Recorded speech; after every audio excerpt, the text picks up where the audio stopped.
এ আ আ ঢাকা থেকে খুলনা আসতেছিলাম বাসে। আমার ঠিক সামনের সিট থেকে কান্নার আওয়াজ শুনতে পাচ্ছি। কান্নার আওয়াজ শুনে মনে হলো একটা মেয়ে কান্না করতেছে। পাশের সিটে একজন মধ্যবয়স্ক লোক বসা। আমার মনে একটু সন্দেহ হলো, কেননা টিভি নিউজে মাঝে মাঝে দেখি মেয়ে মানুষকে পাচার করে, রেপ করে, বিক্রি করে ইত্যাদি। আমি একটু ভালো করে কান পেতে শুনতেছিলাম। লোকটি মেয়েটাকে বলতেছে, চুপ কর সেমরি, চুপচাপ বইসা থাক। তোরে আমার আনাই ভুল হয়েছে। হালারে কত কইরা কইলাম এই সেমরি আমার লাগবো না, তাও তোরে আমারে দিয়া দিল। এখন চুপচাপ বইসা থাক, নইলে কিন্তু তোরে আবার দিয়ামো। তারপর মেয়েটা আস্তে আস্তে কান্না করতে লাগলো। একটু পর লোকটি আবার মেয়েটাকে বলতেছে, ওইনে যাইয়া ভালো মতো কাম করবি, নইলে কিন্তু তোরে ওরা মাইরা ফেলবে। আর এই বালের কান্নাকাটি বন্ধ কর, নইলে কিন্তু। এইবার আমি কনফার্ম হলাম এই মেয়েটা কোনো খারাপ লোকের পাল্লায় পড়ছে। বাস চলেছে আর আমি সময়ের অপেক্ষায় আছি, কখন মেয়েটার সাথে কথা বলা যাবে। বাস যখন মাওয়াঘাটে পৌঁছালো তখন মাওয়াঘাটে প্রচুর জ্যাম। কমপক্ষে 4 থেকে 5 ঘন্টা সময় লাগবে। আর ঘাটে যে ফেরি আছে ওইটা 1 ঘন্টা পর ছাড়বে। তার মানে আমরা পরে যে ফেরি আসবে সেই ফেরিতে যাওয়া লাগবে জ্যামের কারণে। বাসের ভিতর গরমের কারণে অনেক যাত্রী বাইরে বের হচ্ছে। কিছুক্ষণ পর ওই লোকটা বাইরে বের হলো। আমি এই রকমই একটা সময়ের অপেক্ষা করতেছিলাম। আমি মেয়েটার পাশের সিটে বসলাম, মেয়েটার দিকে তাকালাম। মেয়েটা বোরকা পরা, শুধু তার চোখটা দেখা যাচ্ছে। চোখটা রক্তের মতো লাল। অনেক কেঁদেছে মেয়েটা। আমি মেয়েটাকে বললাম, কোনো সমস্যা? মেয়েটা মাথা নাড়িয়ে না বলল। আমি বললাম, যদি কোনো সমস্যা থাকে বলতে পারেন। মেয়েটা কিছুক্ষণ চুপ থেকে বলল, সমস্যা বলে কি হবে, যে সমস্যার কোনো সমাধান নাই?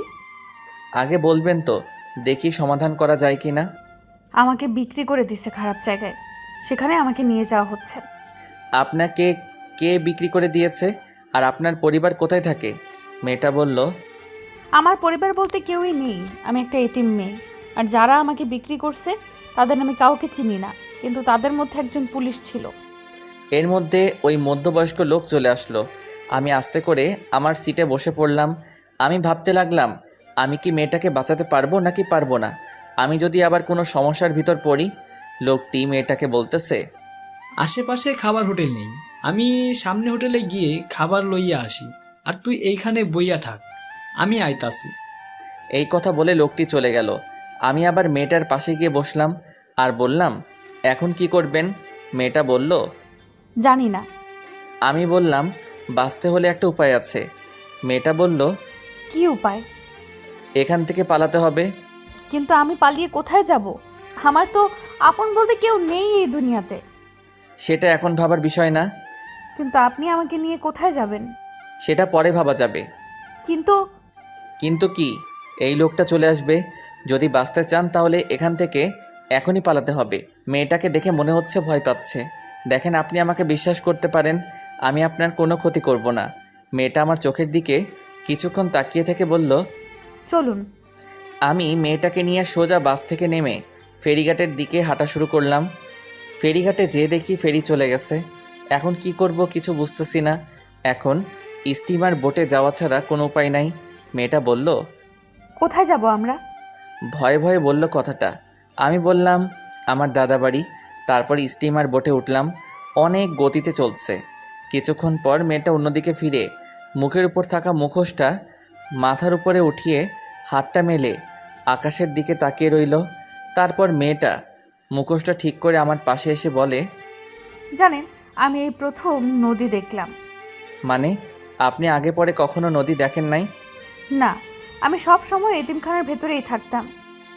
আপনার আপন বলতে কেউ কি নেই? জানি না আছে কিনা। বলেই মেয়েটা কান্না করতে লাগলো। কান্না বন্ধ করুন, মানুষজন খারাপ ভাববে। বোট থেকে নামার পর আমার চাচাতো ভাইকে ফোন দিলাম। হ্যালো শাকিল। কেমন আছো ভাইয়া? ভালো, আমি আসতেছি বাড়ি। সত্যি? হুম। এই কে কে আসবে? একটা মেয়ে আছে, আমার সাথেও আসবে। কে ভাইয়া মেয়েটা? আমি আসি তারপর বলবানি। থাক, আর বলা লাগবে না, আমি বুঝছি। কি বোঝো? বলার আগে ফোনটা কেটে দিল। তারপর মেয়েটাকে বললাম কিছু খাবেন? মেয়েটা মাথা নাড়িয়ে না বলল।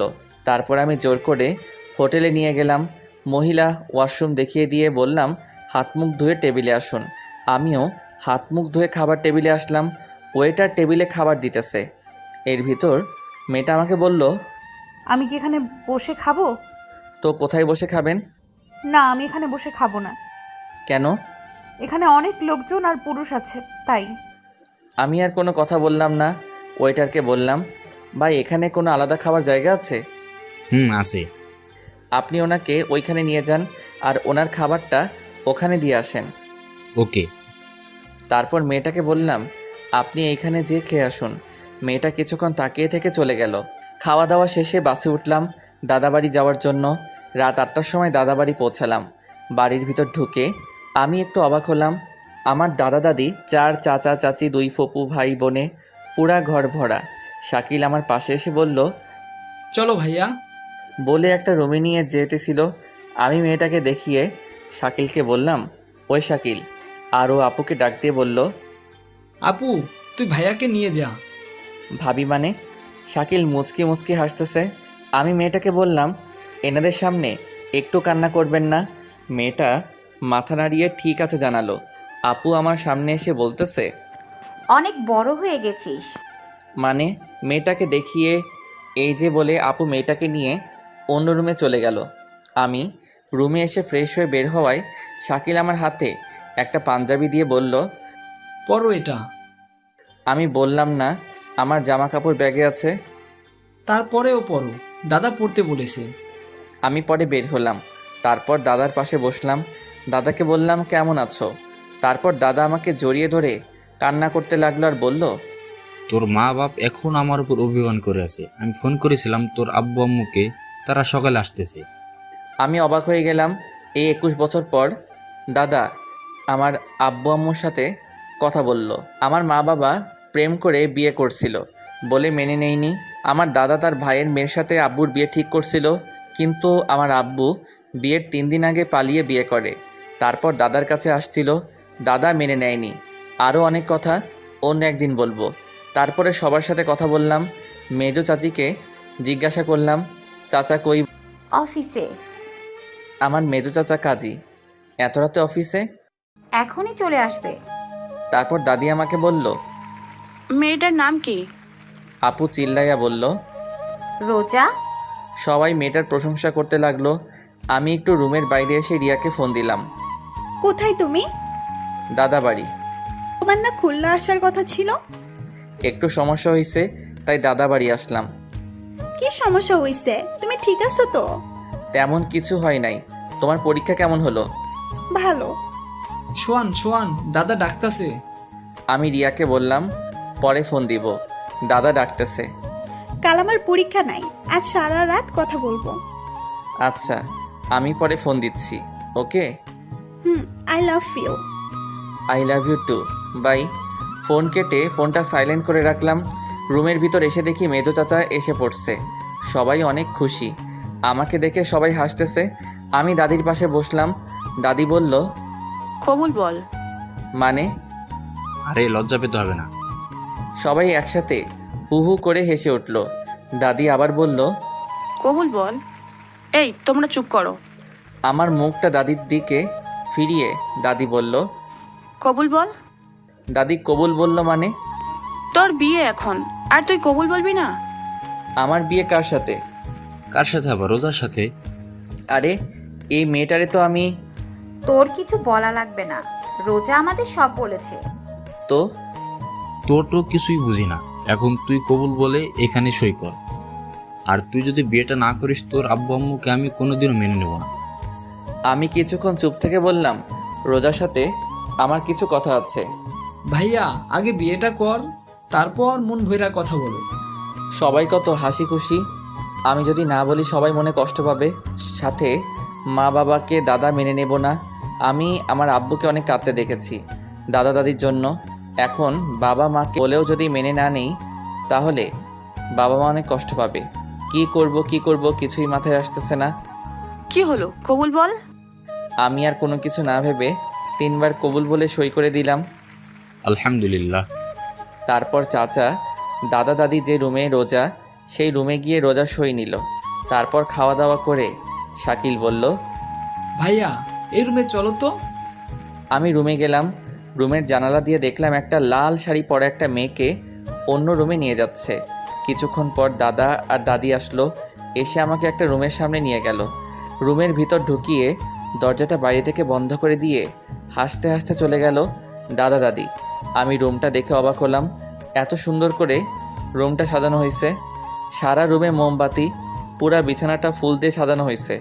রুমের ভিতর একটা খাট, একটা টেবিল, টেবিলের উপর এক গ্লাস দুধ, এর 2 সেট জামা কাপড় আছে, একটা আমার একটা হয়তো রোজার। আমি রুমে ঢোকার শব্দ শুনে রোজা খাট থেকে নেমে এসে আমার পা ধরে বসে রইল। আমি কি করব কিছুই বুঝতেছি না। আমি ওর 2 ডানা ধরে রোজাকে দাঁড় করালাম আমার সামনে। ইয়া বড় ঘুমটা দেওয়া। রোজা আমার হাত ধরে টেবিলের কাছে নিয়ে গেল, নিয়ে দুধের গ্লাসটা আমার হাতে দিল। আমি গ্লাসটা হাতে নিয়ে বললাম, আমার কিছু কথা আছে। রোজা বলল, শুনবো, সব কথা শুনবো। আগে দুধটা খান, অর্ধেক খান কিন্তু। আমি রোজার পাশে দাঁড়িয়ে দুধটা মুখ লাগিয়ে খাচ্ছি। অর্ধেকের বেশি খাওয়ার সাথে সাথে রোজা একটু উঁচু হয়ে হাত ধরে দুধের গ্লাসটা মুখের থেকে 2 আঙ্গুল দূরে সরিয়ে রেখে বলল, অর্ধেক খেতে বলছি না? আমার হাত এখনো ধরা। আমি ওর দিকে তাকিয়ে আছি।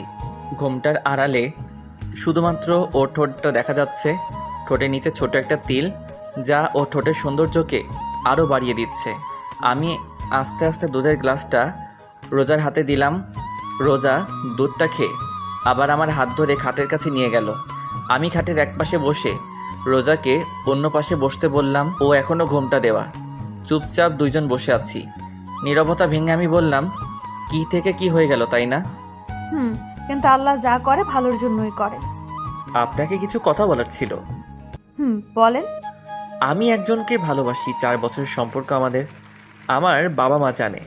ওর পরীক্ষা চলতেছে। পরীক্ষা শেষ হলে আমাদের বিয়েটা হওয়ার কথা ছিল, কিন্তু আপনার সাথে বিয়েটা হয়ে গেল। আপনি তো না বলতে পারতেন। কিন্তু এই কারণে আপনাকে আমার বিয়ে করা লাগছে। আমি কিছুদিন পর আপনাকে ডিভোর্স দিয়ে দিব। রোজা একটু হেসে বলল, বিয়েটা হতে পারলো না, এরই মধ্যে ডিভোর্স? আমি কিছুক্ষণ চুপ থেকে বললাম, আপনি চিন্তা করবেন না, আমি আপনার থাকা খাওয়ার একটা ব্যবস্থা করে দিব। আপনি আমাকে একবার দেখেন তো। দেখে কি হবে? থাক, দেখা লাগবে না। আপনার আর কিছু বলার থাকলে বলতে পারেন। বলার মতো কথা অনেক আছে, কিন্তু অধিকার নাই। কথা বলতে কোনো অধিকার লাগে না। একটা কথা বলবো, রাখবেন? এই কথাটাই অধিকার আছে। রাখবেন কিনা বলেন? বলেন। আপনি আমাকে নাম ধরে ডাকবেন আর তুমি কইরা বলবেন। শুধু এইটুকু? হুম। আচ্ছা, এবার আপনি ঘুমান। আবার আপনি? সরি, এবার তুমি ঘুমাও। আপনি কি করবেন? মুস্কানের সাথে একটু কথা বলল। এই মুস্কানকে? আরে বললাম না, আমার প্রেমিকার কথা। ওর নাম মুস্কান। ও। তা ঘুমাও তুমি। আপনি কিন্তু একবারও আমার মুখটা দেখলেন না। না দেখাটাই ভালো। রোজা শুয়ে পড়ল। ঘরের মোমবাতিগুলা আস্তে আস্তে নিভতে শুরু করছে। আমি টেবিলের উপর বসে ফোনটা হাতে নিয়ে লক করলাম, আর দেখতে পেলাম 75+ মিসড কল, 93+ SMS। তাই রিয়াকে ফোন দিলাম। সাথে সাথে ফোন ধরে বলল, তুমি ঠিক আছো তো? ঠিক আছি। কেন, কি হয়েছে? আমার কেন জানি মনে হচ্ছে তুমি আর আমার নেই। আরে পাগলি, আমি একটু দূরে আছি, তার জন্য তোমার এরকম মনে হচ্ছে। তুমি এতক্ষণ ফোন ধরো নাই কেন? ফোন চার্জে ছিল। কথা বলতে বলতে টেবিলের উপর দেয়ালের সাথে হেলান দিয়ে ঘুমিয়ে পড়ছি। এই যে শুনছেন, ওঠেন, উঠে বিছানায় আসেন। প্রায় মধ্যরাত। তখন মোমবাতি হাতে নিয়ে একটা লাল বেনারসি পরা পরী আমার সামনে দাঁড়িয়ে আছে। টানা টানা চোখ, লম্বা নাক, আকর্ষণ করার মতো ঠোঁট, সাথে ঠোঁটের নিচের তিলটা। আমি হাঁ হয়ে ওর দিকে তাকিয়ে আছি। মশা ঢুকবে মুখে। ও মা, হা করে কি দেখেন? আমি একটু লজ্জা পেয়ে বললাম, কই কিছু না তো। রোজা হাসতে হাসতে বলল, খাটে এসে ঘুমান। আবার আমি বলছি না তুমি করে বলতে? একদম আমার মুখের কাছে মুখ নিয়ে কথাটা বলল রোজা। মানে তোমার সাথে এক বিছানায় ঘুমাবো। তো কোথায় ঘুমাবেন? আমি আপনার বউ, আপনি ঘুমাবেন না তো কে ঘুমাবে আমার সাথে? কিন্তু তোমাকে তো বউ হিসেবে মানি না। আপনি না মানলে কি হবে? আমি তো আপনাকে স্বামী হিসেবে মানি। এখন যদি খাটে না আসেন তাহলে আমি কিন্তু দাদাকে ডাকবো। এই না না, তাহলে চলেন। আমি এইখানেই ঠিক আছি। খাটে আসবেন নাকি ডাক দিব? তারপর রোজা অন্যদিকে, আমি অন্যদিকে ফিরে শুয়ে পড়লাম। সকাল 6টায় ঘুম থেকে উঠে দেখি রোজা আমার বুকের উপর শুয়ে আছে। একদম পরীর মতো লাগছে, যে কেউ রোজাকে দেখলে প্রেমে পড়ে যাবে। কিন্তু আমি রিয়াকে ভালোবাসি, রোজার মায়ায় পড়া যাবে না। আমি রোজার মাথাটা বুকের উপর থেকে সরিয়ে বালিশের উপর রেখে আমি আবার শুয়ে পড়লাম। এইবার ঘুম থেকে উঠে আমি চমকে গেলাম, কারণ আমার সামনে আমার মা বাবা আর আমার ছোট ভাই। পাশে তাকিয়ে দেখি রোজা নাই। ঘুম ঘুম চোখে মাকে বললাম, তোমরা কখন আসলা? তুই এইটা কিভাবে পারলি? আমি গালে হাত দিয়ে দাঁড়িয়ে আছি।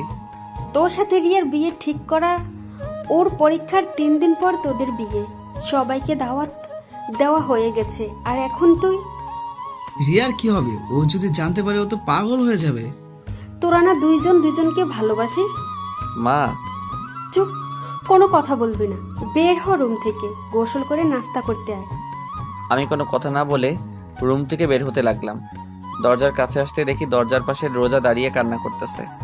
গোসল করে আইছে, চুল থেকে এখনো পানি পড়তেছে। আমি হাসি মুখে বললাম, ঝড় আসছে, রেডি থাকো। আল্লাহ যা করবে ভালোর জন্যই করবে। এই চাকার জন্য? আব্বু আম্মুর জন্য। আরে বাব্বা, এখনই আব্বু আম্মু? হুম।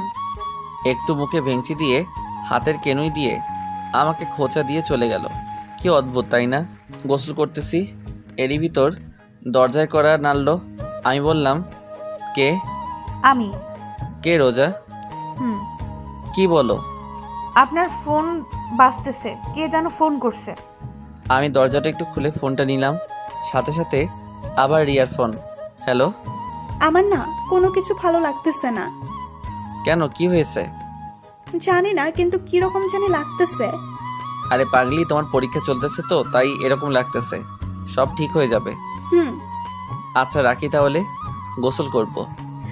এই তুমি এত সকালে গোসল করবা কেন? তুমি তো দুপুরে গোসল করো, তাই না? আরে থাক, বলা লাগবে না। বলবা তো দাদা বাড়ি আসছি তাই? একদম ঠিক। তা এখন রাখি, পরে কথা বলবো। হুম। সোহান, সোহান, সোহান, বলো। একটা কথা জিজ্ঞাসা করব? করো। সব ঠিক আছে তো সোহান? এই কথাটা শুনে আমার বুকের ভিতর একটু ব্যথা করে উঠল। আমি নর্মালভাবেই বললাম, সব ঠিকই তো আছে রিয়া, তুমি বেকার টেনশন করছো।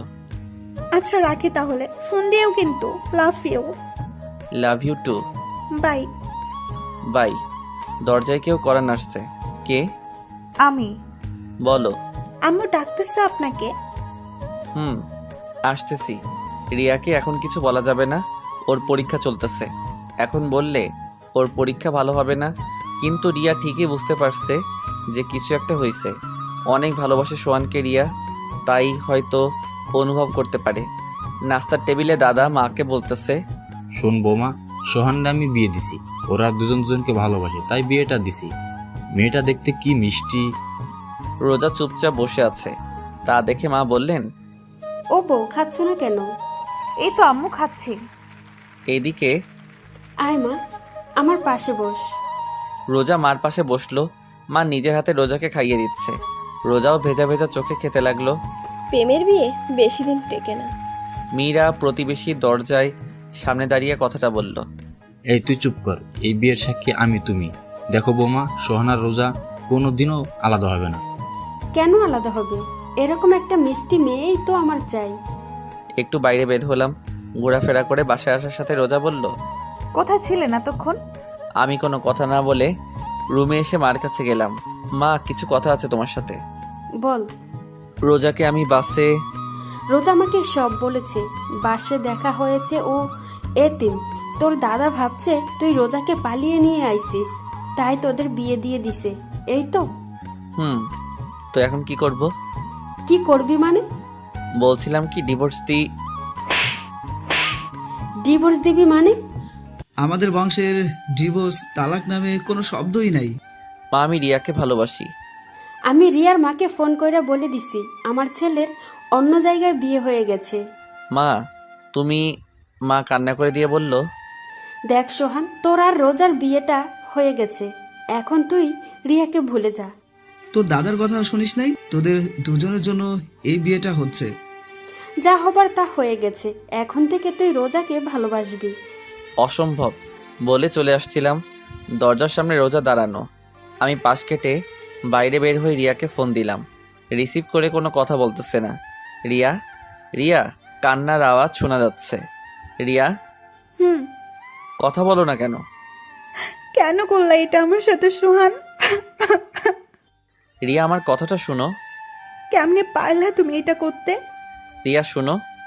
কোনো কারণ আমি জানতে চাই না। অনেক ভালোবাসি সোহান তোমাকে, অনেক ভালোবাসি।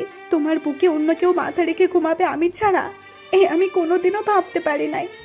তুমি সকালে আমাকে বললা সব ঠিক আছে। হ্যাঁ, সব ঠিকই আছে, কাল আমাকে একবার দেখতে এসো, কেমন আর সাথে নতুন বউকে নিয়ে আসবা। রিয়া, রাখি তাহলে। ফোনটাও কাটে নাই, ওর কান্নার আওয়াজ শোনা যাচ্ছে। আমি বললাম, লাভ ইউ রিয়া। একটু জোরে কান্না করে কেটে দিল। কিছুক্ষণ পর ইমন ফোন দিছে। হ্যালো। কিরে মামা, বিয়ে করলি টেরও পেলাম না। তুই জানলি কি করে? এলাকায় সবাই জানে মামা। তা তোদের তো কয়েকদিন পর বিয়ে হওয়ার কথা ছিল, তাই না? হুম। মনে হয় রিয়া এই বিয়েটা তাড়াতাড়ি করাইছে, তাই না? রিয়া তোর অনেক ভালোবাসে দোস্ত, কোনো সময় কষ্ট দিবি না। আমি এইবার কাঁদতে শুরু করলাম। কিরে, কি হয়েছে সোহান? দোস্ত, রিয়ার সাথে বিয়ে হয় নাই। মানে? ইমনকে সব খুলে বললাম। দোস্ত তুই চিন্তা করিস না, সব ঠিক হয়ে যাবে। হুম। আমি তোরে পরে ফোন দিচ্ছি। বাসায় আসলাম, খাটে বসা মাত্র রোজার রুমে এসে বলল, কিছু লাগবে? না। রোজার হাতে মার সোনার চুড়ি, যে একসময় মা রিয়াকে দেবে বলে কিনেছিল মা। রোজা আমার পাশে বসলো। আপনি কোনো চিন্তা করবেন না, আমাকে ডিভোর্স দিয়ে রিয়া আপুকে আপনি বিয়ে করেন। আমি হাসতে হাসতে বললাম, আমার অধিকার পাও নাই? তা কি হইছে? বাড়ির আর সবার কাছ থেকে তো নিজের অধিকার নিয়ে নিচ্ছ। মানে আর কি, যাও বের হও রুম থেকে। রিয়া চলে গেল। আমি চোখ বুজে শুয়ে শুয়ে ভাবতেছি কি থেকে কি হয়ে গেল। আমার সাজানো জীবনটা এক নিমিষে উল্টাপাল্টা হয়ে গেল। অনেক রাগ হচ্ছে রোজার উপর। কিছুক্ষণ পর রোজা রুমে আসলো। ও হয়তো ভাবছে আমি ঘুমিয়ে পড়ছি। পাশে বসে আমার কপালে একটা চুমু দিল। আমার রাগের পরিমাণটা আরও বেড়ে গেল। আমি উঠেই রোজার গালে ঠাস ঠাস। তোর সাহস কি করে হলো এটা করার? রোজা ভয় পেয়ে আমার থেকে একটু দূরে সরিয়ে দাঁড়িয়ে বোবা কান্না করতেছে। ফর্সা গালে আমার আঙুলের ছাপ স্পষ্ট দেখা যাচ্ছে। তোরে বলছি না আমার থেকে দূরে দূরে থাকবি? রোজা কোনো কথা বলতেছে না, চুপচাপ কান্না করতেছে। এরই মধ্যে মা রুমে ঢুকলো। কি হয়েছে, এত চিল্লাচিল্লি করছিস কেন? এ কি রোজা, তুই কান্না করতেছিস কেন? তোর গালে এটা কিসের দাগ? নে আম্মু। মা আমার কাছে এসে বলল, রোজাকে মারছিস তুই? কেন মারছিস? মা এবার আমার গালে পড়ছে। আমার রাগটা আরও বাড়তে লাগলো। মা, এই একটা মেয়ের জন্য তুমি? ও শুধু একটা মেয়ে না, ও আমাদের বাড়ির বউ। বউ বউ বউ আর ভালো লাগে না মা। ভালো লাগবে আনে। আসেন ভাত খাইতে। রোজা মা, তুই আমার সাথে আয়। মা, আমি খুলনা যাব। তোর সাথে পরে কথা বলবো। আর রোজার গায়ে ফেরদার হাত দিচ্ছিস তো আমার চাইতে খারাপ আর কেউ হবে না। মা রোজাকে নিয়ে চলে গেল। আর আমি ভাবতেছি কি করা যায়। রিয়াকে ফোন দিলাম কিন্তু ওর ফোনটা বন্ধ। এত টেনশন আমি আর নিতে পারতেছি না, পুরা মাথাটা ঘুরছে। আমি নিচে ঠাস করে পড়ে গেলাম। আর কিছুই মনে নেই। চোখ মেলে দেখি রোজা আমার পাশে বসে আমার হাত ধরে কান্না করতেছে। বাড়ির সবাই খাটের আশেপাশে দাঁড়িয়ে আছে। আপু ভাত নিয়ে আসলো। একে একে সবাই বের হয়ে গেল। এখন রুমে আমি, মা আর রোজা। রোজা আমার সামনে ভাত তরকারি পানি রাখতে লাগলো। হাত ধুতে যাব, তখন দেখি হাত নাড়াতে পারছি না। মনে হয় পড়ে যাবার সময় ব্যথা পাইছি। মা, ভাত খাওয়াই দাও। কেন, হাতটা কি হয়েছে? এমনি ব্যথা করতেছে ডান হাতে। ঠিক আছে। মা ভাত মাখাতে লাগলো। এরই মধ্যে চাচি আপু মাকে ডাকতেছে। কি? তোমাদের দাদা ডাকতেছে। খাওয়ানো শেষ হলে আসতাছি, তুই যা। চাচি, তুমিও না, তোমার পোলার এখন বউ আছে, আর বউ থাকতে তুমি ওরে খাওয়াইয়া দাও। মা কিছু একটা ভেবে রোজাকে বলল, নে বাটটা খাইয়া দে, তারপর ঔষধ খাইয়া দিস। মা। চুপচাপ খা, না হলে না খাইয়া থাক। মা চলে গেল। অনিচ্ছা থাকা সত্ত্বেও রোজার হাতে ভাত খেতে হলো। তারপর রিয়াকে ফোন দিলাম, কিন্তু বরাবরের মতো ফোনটা বন্ধ। রাতে আমি আগে থেকে রুমে শুয়েছিলাম। রোজা এসে আমার পাশে শুয়ে পড়ল। আমি একটু নর্মালভাবে জিজ্ঞাসা করলাম, তোমার অতীত সম্পর্কে বললা না? রোজা আমার দিকে ফিরল। ওর চোখের পানি গাল বেয়ে পড়তেছে। খালি কান্না করে মেয়েটা। খুব মায়া হলো ওর প্রতি। নিজের অজান্তে আমার হাত দিয়ে ওর চোখের পানি মুছে দিলাম। ও করুণ চোখে আমার দিকে চেয়ে আছে। আমি একটু হেসে বললাম, তোমার অতীতটা কি আমি জানতে চাই। কি হয় তুমি এতিমখানা থেকে ওদের কাছে গেলে? আমার যখন 2 বছর বয়স তখন আমার বাবা মারা যায়। আমার মামারা মার অন্য জায়গায় বিয়ে ঠিক করে, কিন্তু মার সাথে যার বিয়ে ঠিক হয় সে আমাকে মেনে নেবে না। তাই মা এক প্রকার বাধ্য হয়ে আমাকে এতিমখানায় রেখে আসে। এইসব কথা আমাকে এতিমখানায় যে খালা রান্না করতো সে বলছে। বুঝলাম। তা তুমি ওই লোকদের কাছে কিভাবে গেলে? এতিমখানার মালিক মারা যাওয়ার পর কিছু বড় বড় নেতার চোখ পড়ে এতিমখানায়। এখানেই নাকি মার্কেট হবে। এতিমখানায় যত লোক ছিল তাদের মধ্যে শুধু আমিই বড় ছিলাম, আর সবাই ছোট ছোট। সবাইকে আলাদা আলাদা এতিমখানায় শিফট করা হয়, কিন্তু একটা পুলিশ আমাকে ওই লোকটার কাছে বিক্রি করে দিছে। তারপর আপনার সাথে দেখা। বলে কান্না করতে লাগলো। তোমাকে বলছি না এই কান্নাকাটি একদম আমার সামনে করবে না। ও কান্না থামিয়ে বলল, আপনি রিয়া আপুকে বিয়ে করেন, কিন্তু আমারে তাড়ায় দিবেন না। আপনার ঘরের এক কোনায় একটু জায়গা দিয়েন। আপনি তো জানেন আমার থাকার কোনো জায়গা নাই। আমি কি বলবো কিছুই মাথায় আসতেছে না। আচ্ছা ঠিক আছে, তুমি ঘুমাও তাহলে। হুম। আমি বারান্দায় এসে রিয়াকে ফোন দিলাম, কিন্তু ফোন এখনও বন্ধ। আমি এসে বিছানায় শুয়ে পড়লাম। রাত 4:30-এ ফোনের আওয়াজে ঘুম ভাঙে। চোখ মেলে তাকিয়ে দেখি রোজা আমাকে জড়িয়ে ধরে শুয়ে আছে। ওর গরম নিঃশ্বাস আমার গলার ওপর পড়তেছে। রোজাকে না সরিয়ে ফোনটা রিসিভ করলাম। ইমন ফোন দিছে। হ্যালো। কিরে দোস্ত, এত রাতে কিছু হয়েছে? দোষ রিয়া? কি কি হয়েছে রিয়ার? রোজাকে ধাক্কা দিয়ে সরিয়ে উঠে বসলাম। রোজা করুণ চোখে আমার দিকে চেয়ে আছে। দোষ রিয়া সুসাইড করেছে। মানে কি? দোষ অবস্থা খুব খারাপ। সদর হাসপাতাল থেকে ফেরত দেশে খুলনা মেডিকেল নেওয়া হয়েছে। দোস্ত কি করব বল? তুই তাড়াতাড়ি চলে আয়, না হলে হয়তো শেষবারের মতো দেখতে পারবি না। কিছু হবে না রিয়ার, আমি এখনই আসতেছি। কি হয়েছে? আপনি এখন কোথায় যাবেন? আমার হাত ধরে কথাটা বলল রোজা। আমার প্রচুর রাগ উঠতে লাগলো। ঠাস ঠাস ঠাস কয়টা থাপ্পড় দিছে আমার মনে নাই। তোর জন্য, শুধু তোর জন্য আমার সাজানো জীবনটা এলোমেলো হয়ে গেছে। রোজা কান্না করতে আছে। এত রাতে চিল্লাপাল্লা শুনে বাড়ির সবাই কড়া নাড়ালো। দরজা খুলতেই মা ঘরে ঢুকে, সাথে দাদি ও চাচিরা। কি হয়েছে কি সোহান? এত চিল্লাপাল্লা কেন? কি রে রোজা, তুই কান্না করতেছিস কেন? তুই আবার রোজাকে মারছিস? মা মা আমার কথা না শুনে অনবরত থাপ্পড় মারতে লাগলো আমার গালে। রোজা খাট থেকে নেমে আমার সামনে দাঁড়ালো। আম্মু, উনি আমারে কিছু বলে নাই। তুই সর সামনে থেকে। না আম্মু, উনি আমার স্বামী। উনিই মারবে আমাকে, আর উনি ভালোবাসবে আমায়। সর তো তুই। মারো মারো, কত মারবা মারো। এবার মা বুঝতে পারলো কিছু একটা হয়েছে। মা আমার পাশে বসে বলল, কি হয়েছে? রিয়া, রিয়া কি? আমি এখন খুলনা যাব। কেন? আর এত গাড়ি পাওয়া যাবে না তো? রিয়ার কি হয়েছে? ও সুইসাইড করছে। কি? ও আমার জন্য সুইসাইড করছে মা। ইমন বলল সদর থেকে ফেরত দিয়েছে, খুলনা মেডিকেলে নিয়ে গেছে। আর ইমন বলল মনে হয় আর বাঁচবে না। মা কি বলবে ভাবতেছে। মা জানতো এরকম কিছু একটা হবে, কিন্তু এত তাড়াতাড়ি হবে তা মা ভাবতে পারে নাই। দেখ সোহান, রিয়ার কিছু হবে না। রোজা আমার পাশে বসলো, আমার কাঁধে হাত রেখে বলল, আপনি চিন্তা করবেন না, সব ঠিক হয়ে যাবে। এখন 5:30। শাকিল কোথা থেকে একটা বাইক নিয়ে এসে। রিয়ার মাকে ফোন দিলাম, কিন্তু রিসিভ করলো না। খুলনা রওনা দিব। রুম থেকে বের হব, এরই ভিতর রোজার সামনে আসলো। আমার ডান হাত তার বুকের উপর রাখলো, আর চোখ বুজে বলতে লাগলো, আমি হয়তো আপনার জীবনে এসে অনেক বড় ক্ষতি করে ফেলেছি আপনার। আমার না অনেক লোক।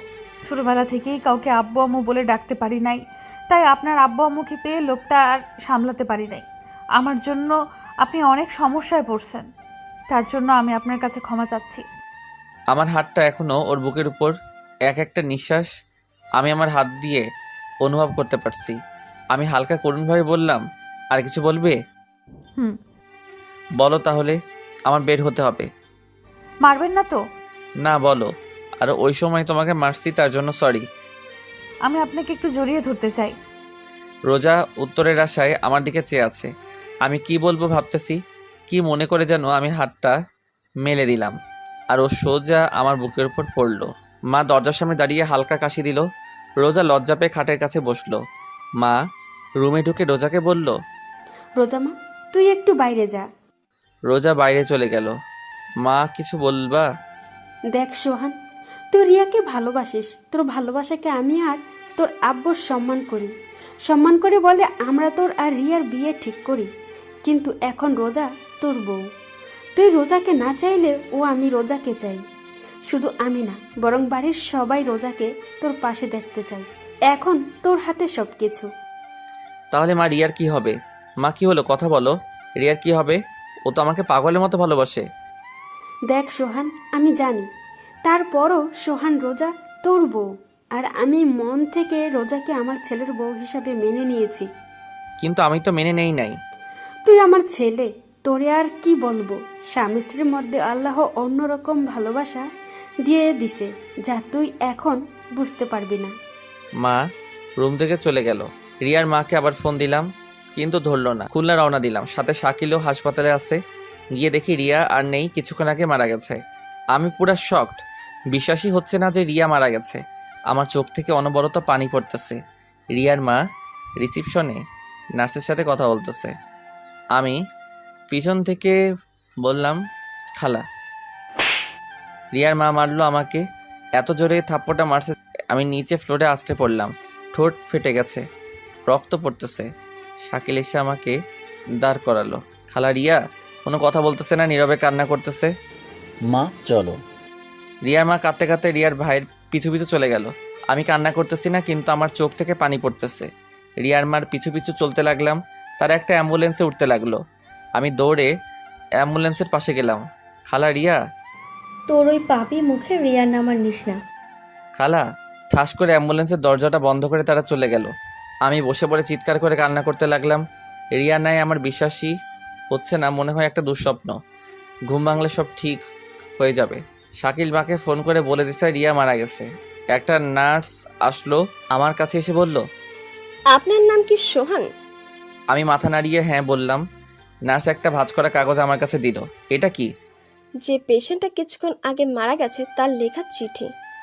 আমি কাগজটা হাতে নিয়ে বললাম, আপনি কোথায় পেলেন? পেশেন্ট যখন মৃত্যুসজ্জায় ছিল তখন তার মার কাছে কাগজটা দিয়েছিল আর বলেছিল এটা সোহানকে দিতে, কিন্তু পেশেন্ট মারা যাওয়ার পর পেশেন্টের মা কাগজটা ডাস্টবিনে ফেলে দেয়। আমি ডাস্টবিন থেকে উঠিয়ে আমার কাছে রেখে দিই, আর আপনাকে দেখে মনে হলো আপনিই সোহান, তাই দিলাম। আমি কান্না করতে করতে বললাম, ধন্যবাদ আপনাকে।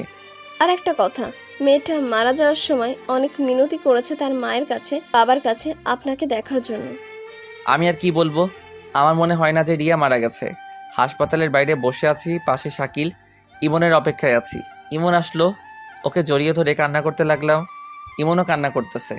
রিয়ার বাসায় গেলাম, কিন্তু রিয়ার আব্বু ঢুকতে দেয় নাই আমাকে। আমি, শাকিল আর ইমন রিয়ার ঘরের বাইরে দাঁড়িয়ে আছি। আমি ননস্টপ কান্না করতেছি, কি থেকে কি হয়ে গেল, তাই না? আস্তে আস্তে রিয়ার বাড়ির ভিতর লোকজন বাড়তে লাগলো। প্রায় লোকজন আমাকে ঘৃণার চোখে দেখতেছিল। নানান মানুষ নানান কথা বলতেছিল আমাকে। মসজিদ থেকে লাশের খাট আনা হয়েছে, কিছুক্ষণের মধ্যে রিয়াকে শেষ গোসল করাতে নিয়ে যাবে।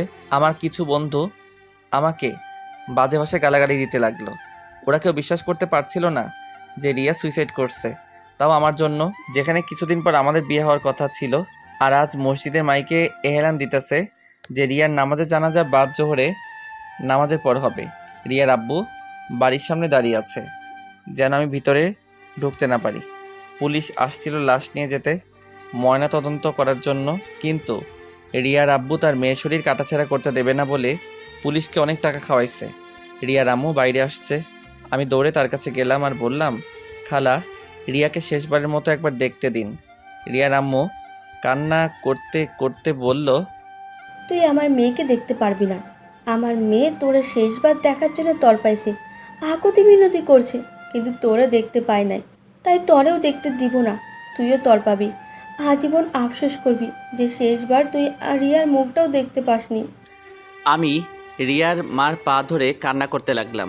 রিয়ার বড় ভাই এসে রিয়ার মার কাছ থেকে নিয়ে আমাকে বাইরে বের করে দিল। ওদের বাসার মধ্যে কান্নার রোল পড়ে গেছে।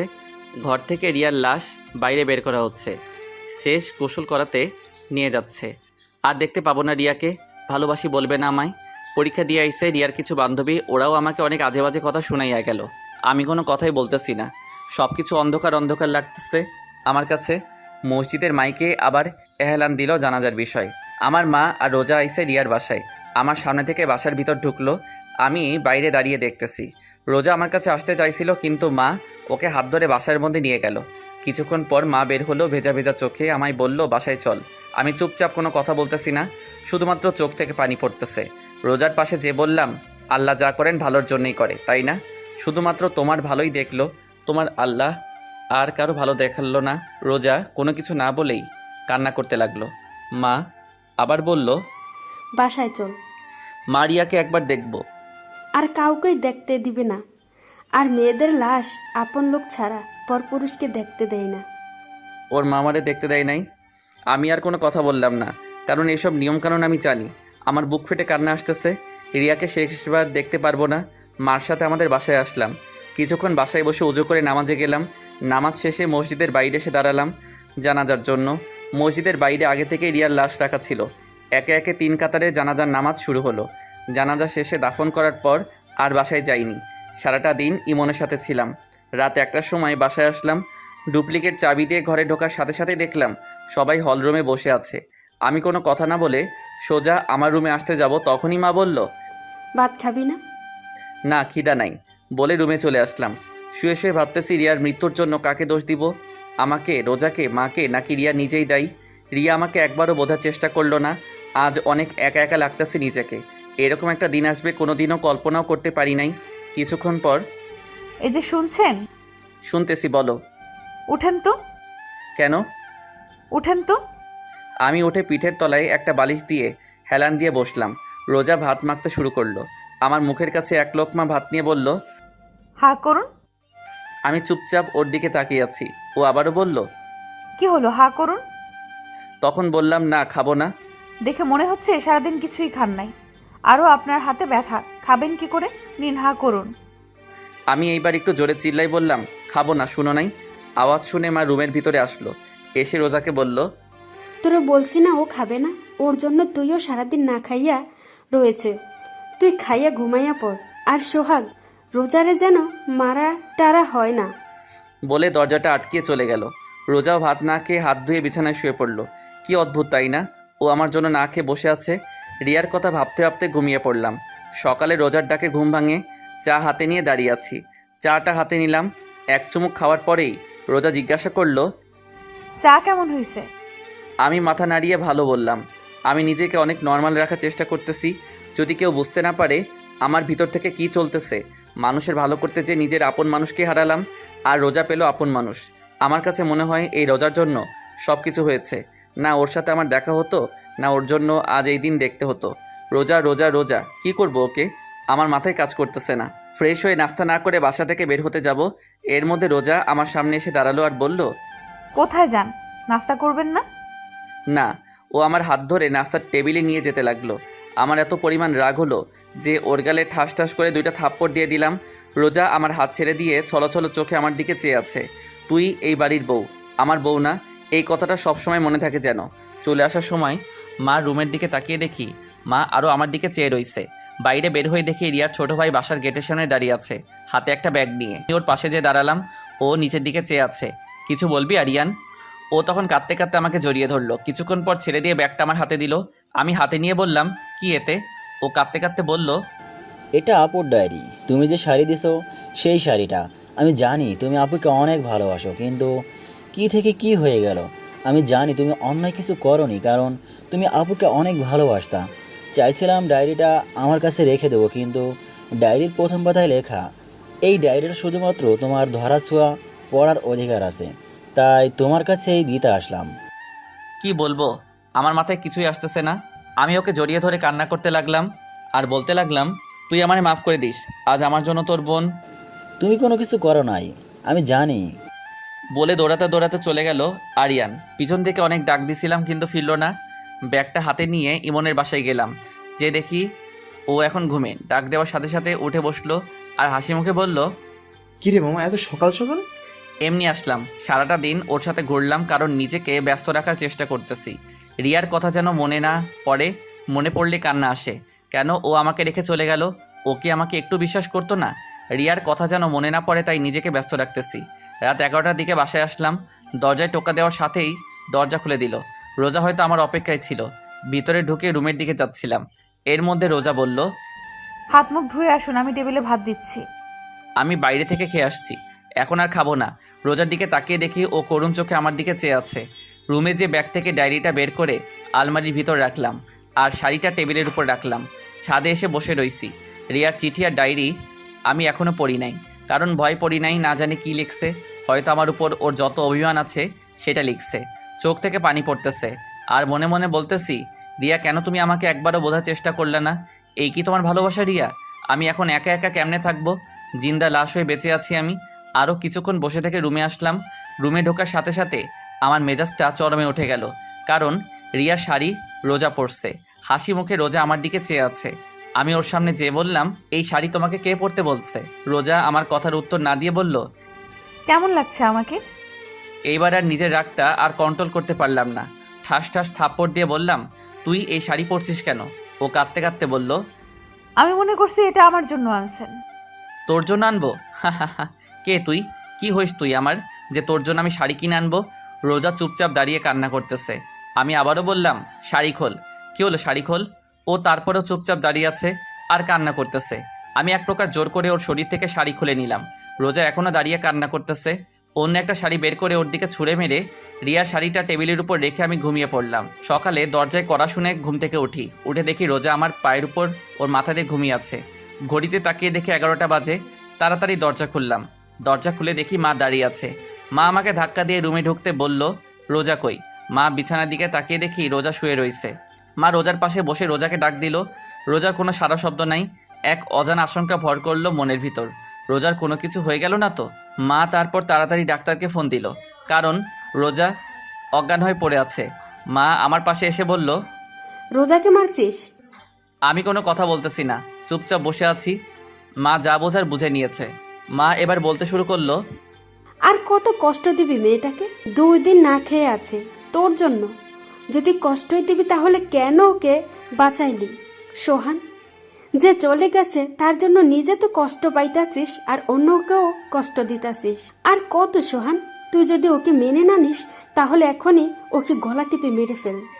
মা রোজার কাছে চলে গেছেন মানে আমার রুমে, আর আমি হল রুমে বসে আছি, কি করব ভাবতেছি। দরজায় কেউ করে নাড়লো, খুলে দেখি ডাক্তার। রোজাকে দেখে বলল, না খাওয়ার কারণে শরীর দুর্বল হয়ে গেছে, তাই অজ্ঞান হয়ে গেছে, কিছুক্ষণের মধ্যে জ্ঞান ফিরে আসবে বলে ডাক্তার চলে গেল। মা রোজার পাশে বসে রোজার মাথায় তেল পানি দিতে লাগলো। আমি পাশে বসে দেখতেছি কি মায়াবী চেহারা, যে কেউ রোজাকে ভালোবাসতে চাইবে। আমি ভালোবাসতাম, কিন্তু আমার সবটা জুড়ে আছে শুধু রিয়া। রোজার জ্ঞান ফিরল, চেয়ে দেখে মা আর আমি পাশে বসে আছি। রোজার জ্ঞান ফিরছে দেখে মা খাবার আনতে গেল। আমি রোজার দিকে চেয়ে আছি আর রোজা আমার দিকে। মা খাবার নিয়ে রুমের ভিতরে ঢুকলো। রোজার পাশে বসে ভাত মাখতে শুরু করলো। এরই মধ্যে রোজা বলল, আম্মু আমি ভাত খাবো না। কেন খাবি না? তোমার ছেলেও তো না খেয়ে আছে। কে বলছে যে আমি না খেয়ে আছি? কে বলবে? আমি বলছি আমার উপর রাগ করে তো আপনি বাসায় খান না। থাক, ওর সাথে কথা বলা লাগবে না, তুই হা কর মা। মা রোজাকে কথাটা বলল। না আম্মু, আমি খাবো না। তুই না খেলে তো তোর শরীর আরো খারাপ হয়ে যাবে মা। ওনাকে বলেন উনি টাইম টু টাইম বাসায় খাবে আর আমাকে এখন খাওয়ায় দেবে, তাহলে আমি খাবো। মা আমার দিকে চেয়ে আছে।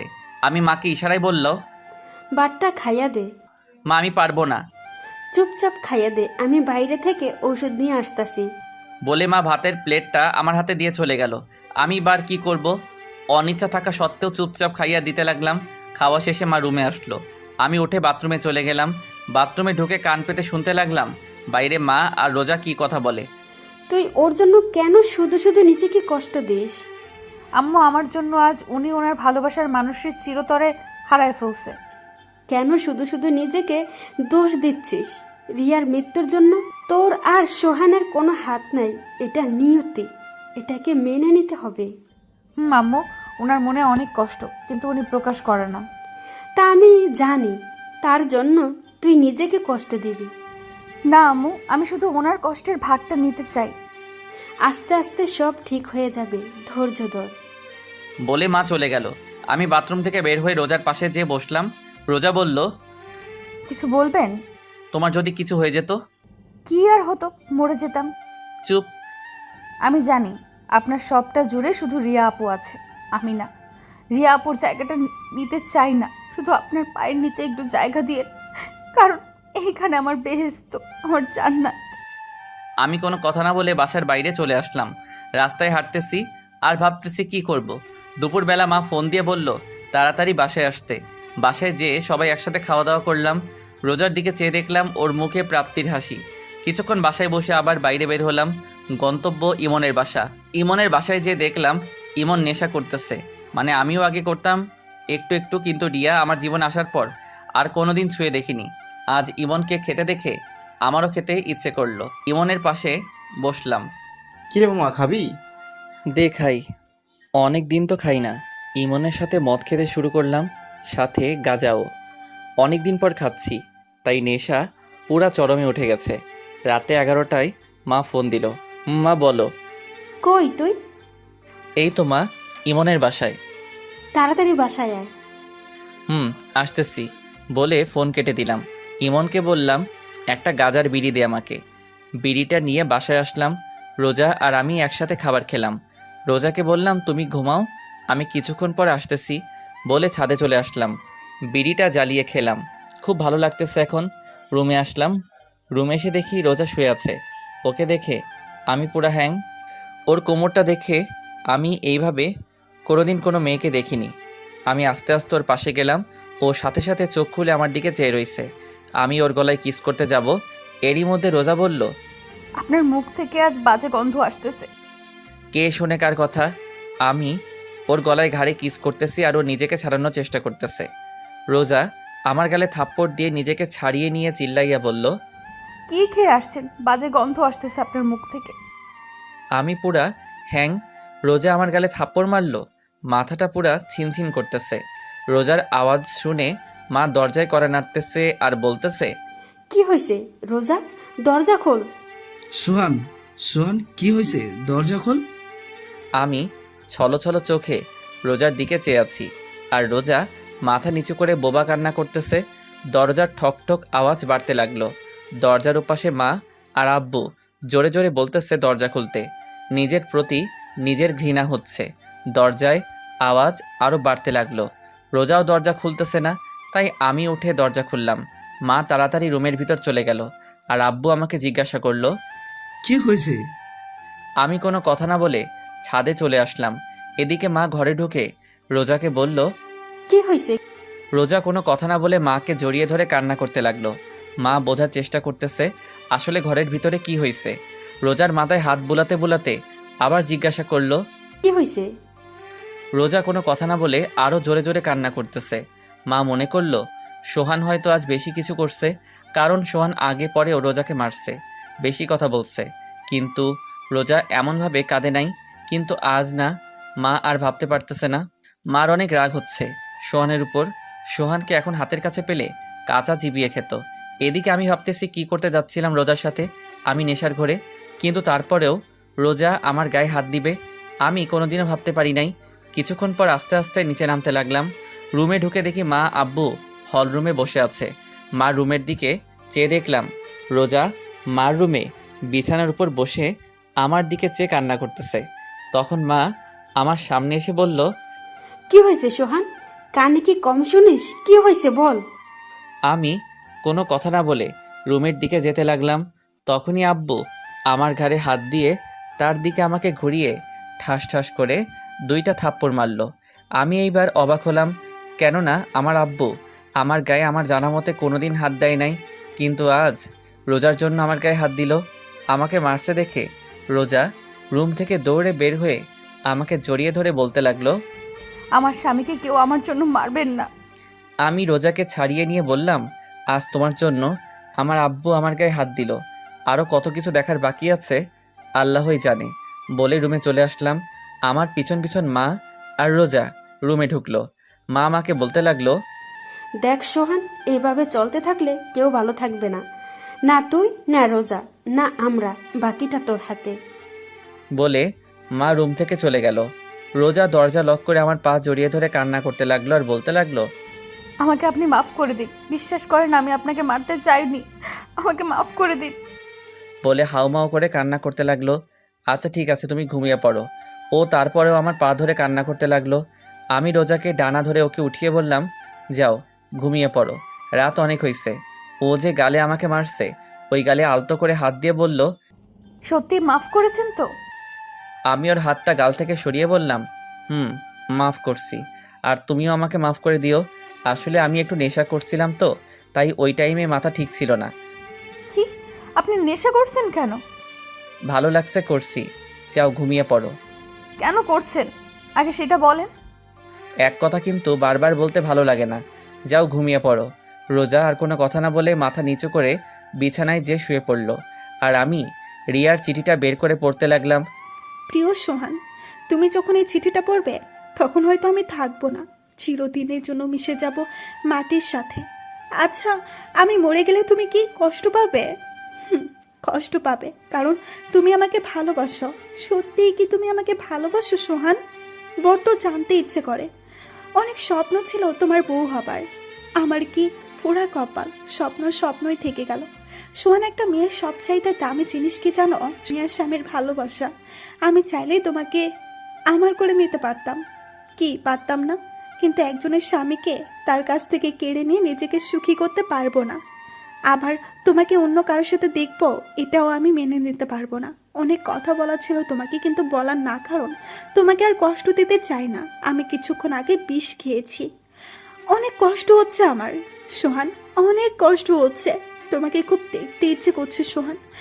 আচ্ছা সোহান, কবুল বলার সময় তোমার কি একটি বারও আমার কথা কি মনে পড়ে নাই? আজ বড্ড জানতে ইচ্ছে করছে, আজ তোমার কাছ থেকে ভালোবাসা প্রমাণ নিতে ইচ্ছে করছে। আমাকে ক্ষমা করে দিও সোহান, তোমাকে না জানিয়ে চলে যাচ্ছে না ফেরার দেশে। এহকালে তোমাকে পেলাম না তো কি হয়েছে, পরকালে খুব করে চেয়ে নেবো তোমাকে আল্লাহর কাছ থেকে। আচ্ছা সোহান, আমাকে কি তোমার মনে পড়বে কখনো? বড্ড জানতে ইচ্ছে করে। যদি কোনোদিন আমাকে অনুভব করতে মন চায়, তাহলে তখন চোখ বন্ধ করে তোমার হৃৎপিণ্ড বারবার হাত রেখে ওইখানে খুঁজে পাবে আমায়। যদি কোনোদিন আমাকে অনুভব করতে মন চাই তোমার, তাহলে চোখ বন্ধ করে তোমার হৃৎপিণ্ড বরাবর হাত রেখো, ওইখানে খুঁজে পাবে আমায়। এটি তোমার রিয়া। চিঠিটা পড়ে কান্না আসতেছে, অনেক কান্না আসতেছে। বিছানার দিকে চেয়ে দেখি রোজা আমার দিকে চেয়ে আছে আর কান্না করতেছে। রোজাকে বললাম, কান্না কেন করতেছো? রোজা আমার সামনে এসে হাঁটু ভাঁজ করে আমার সামনে বসলো, আর আমি সোফায় বসা আমার হাতটা ধরে বলতে লাগলো, আপনার কষ্টের ভাগটা দেবেন। আমি ছলো চোখে রোজার দিকে চেয়ে আছি, আর রোজা আমার দিকে চেয়ে আছে উত্তরের আশায়। আমি কোনো কথা না বলে আস্তে আস্তে সোফার উপর মাথাটা এলিয়ে দিলাম। কখন যে ঘুমিয়ে পড়ছি খেয়ালই করিনি। সকালে ঘুম ভাঙার পর দেখি রোজা আমাকে জড়িয়ে ধরে ঘুমিয়ে আছে। এইটুকু সোফার উপর কি দুইজন ঘুমানো যায়? রোজা আমার শরীরের উপর ঘুমানো, কি মায়াবী চেহারা। ওর ভালোবাসা চাই আমার কাছ থেকে। আমি আদৌ রোজাকে ভালোবাসতে পারবো কি না সন্দেহ হয়। কি অদ্ভুত জীবন আমার, যাকে ভালোবাসলাম তাকে তো পেলাম না, আর যাকে চিনি না জানি না তাকেই পেলাম। কি করব আমি এখন? সব কিছু অন্ধকার লাগতেছে। আমার কাছে মনে হয় আমার জীবনটা এখানেই থেমে গেছে। রোজাকে সরিয়ে দিয়ে ঘুম থেকে উঠে ফ্রেশ হয়ে নাস্তা করে বাইরে বের হলাম। চলতি পথে রিয়ার মার সাথে দেখা। আমার দিকে এমন ঘৃণার চোখে তাকালো যেন আমি রিয়াকে গলা টিপে মেরে ফেলেছি। রাস্তায় কিছুক্ষণ ঘোরাঘুরির পর দুপুরবেলা বাসায় আসলাম। বাসায় এসে টেবিলে দেখলাম আমার জন্য আমার প্রিয় খাবারগুলো সব রান্না করা। দেখে অনেক খুশি হলাম। তাড়াতাড়ি একটু ফ্রেশ হয়ে খেতে বসলাম। খেতে খেতে মাকে বললাম, মা আজকে রান্নাটা অনেক ভালো হয়েছে। আজ রোজা রান্না করেছে, তুই কি কি পছন্দ করিস আমার কাছে জেনে রান্না করছে। আমাকে তো রান্নাঘরে ঢুকতেই দেয় নাই। আমি রোজার দিকে তাকিয়ে দেখি ও মুচকি মুচকি হাসতেছে। ওর হাসিটা আমার কাছে অনেক ভালো লাগে, কিন্তু এখন কী রকম বিষের মতো লাগতেছে ওর হাসিটা। ওর প্রশংসা করলাম আমি তো জানতামই না যে ও রান্না করছে আজ। খাবার টেবিল আর কোনো কথা বললাম না, চুপচাপ খেয়ে আমার রুমে আসলাম। কিছুক্ষণ পর রোজা আমার রুমে আসলো। এসে শাড়িটা এত পরিমাণ নিচে নামালো যে ওর কোমর সম্পূর্ণ দেখা যাচ্ছে। হয়তো আমাকে কাছে টানার চেষ্টা করছে, কিন্তু আমি ওকে না দেখার ভান করে চুপচাপ বসে রইলাম। আস্তে আস্তে আমার পাশে ঘুরঘুর করতেছে, আর কোমরের কাপড়টা একটু সরাচ্ছে আবার দিচ্ছে, একটু সরাচ্ছে আবার দিচ্ছে। এবার আমি রোজাকে বললাম, কিছু বলবা? রোজা মাথা নাড়িয়ে না বলল, আবার মাথা নাড়িয়ে হ্যাঁ বলল। আমি একটু হেসে বললাম, কি বলবা বলো? না মানে কাল রাতে আপনি আমাকে, বলে থেমে গেল। কাল রাতে কি? এই যে আমি ঘুমিয়েছিলাম, আপনি আমাকে, বলে আবার থেমে গেল। আমি বুঝতে পারছি ও কি বলতে চাচ্ছে। আমি বললাম, সরি বললাম না, তখন আমি নেশা করছিলাম তো তাই তোমাকে। না মানে আচ্ছা সরি, আর কোনোদিনও এমন হবে না। আপনার ইচ্ছা হলে আপনি আমার সাথে যা ইচ্ছা করতে পারেন, আমি কিছু মনে করব না। আমি ওর দিকে চেয়ে আছি। ও আস্তে আস্তে চোখ খুলে দেখে যে আমি ওর দিকে চেয়ে আছি। ও লজ্জায় দৌড়ে রুমের বাইরে চলে গেল। কিছুক্ষণ পর মা রুমে আসলো, এসে আমার পাশে বসলো। কিছু বলবা? তাকে সিদ্ধান্ত নিলি? কি সিদ্ধান্ত? রোজার বিষয়। দেখ সোহান, মেয়েটা অনেক ভালো, চেহারাও ভালো, সব দিক দিয়ে ঠিক আছে। তাহলে তোরা রিয়ার যেদিন বিয়ে হবার কথা ছিল ওদিন তোর আর রোজার আবার বিয়ে হবে, কেননা সবাইকে দাওয়াত দেওয়া হয়ে গেছে। শোন সোহান, রোজাকে ভালোবাসতে না পারলে ওকে কষ্ট দিস না। বলে মা রুম থেকে চলে গেল। আর আমি ভাবতেছি সবাই রোজার কষ্টটা বোঝে, কিন্তু আমার মনটা যে হাহাকার করতেছে রিয়ার জন্য সেটা কেউ দেখে না। বিকেলবেলা আব্বু আমার রুমে আসলো। কিরে বাবা, কি করিস? কিছু না, এই তো বসে আছি। থাপ্পড়টা জোরে লাগছিল তাই না? আরে আব্বু তুমিও না? কালকে ব্যাপারটা কিছু মনে করিস না। আসলে আমাদের কোনো মেয়ে নেই তো, তাই রোজকে এইভাবে কাঁদতে দেখে মাথা ঠিক ছিল না। তুই কিছু মনে করিস না বাবা। না আব্বু, আমি কিছু মনে করি নাই। তা বাইরে আয়, বৌমা পায়েস রান্না করছে, আয় একসাথে খাবো। চলো আব্বু। তারপর সবাই একসাথে পায়েস খেলাম। মা আমাকে বললো রোজাকে নিয়ে আমার খালা বাড়ি আর মামা বাড়ি থেকে ঘুরে আসতে। আমাদের বাড়ি থেকে মামা বাড়ি আর খালা বাড়ি 10 মিনিটের রাস্তা। আমি মাকে না বলতে পারলাম না, কারণ সবাই এখন হাসি খুশি আছে। না বললে সবার মুখ কালো হয়ে যাবে। রোজাকে বললাম রেডি হতে।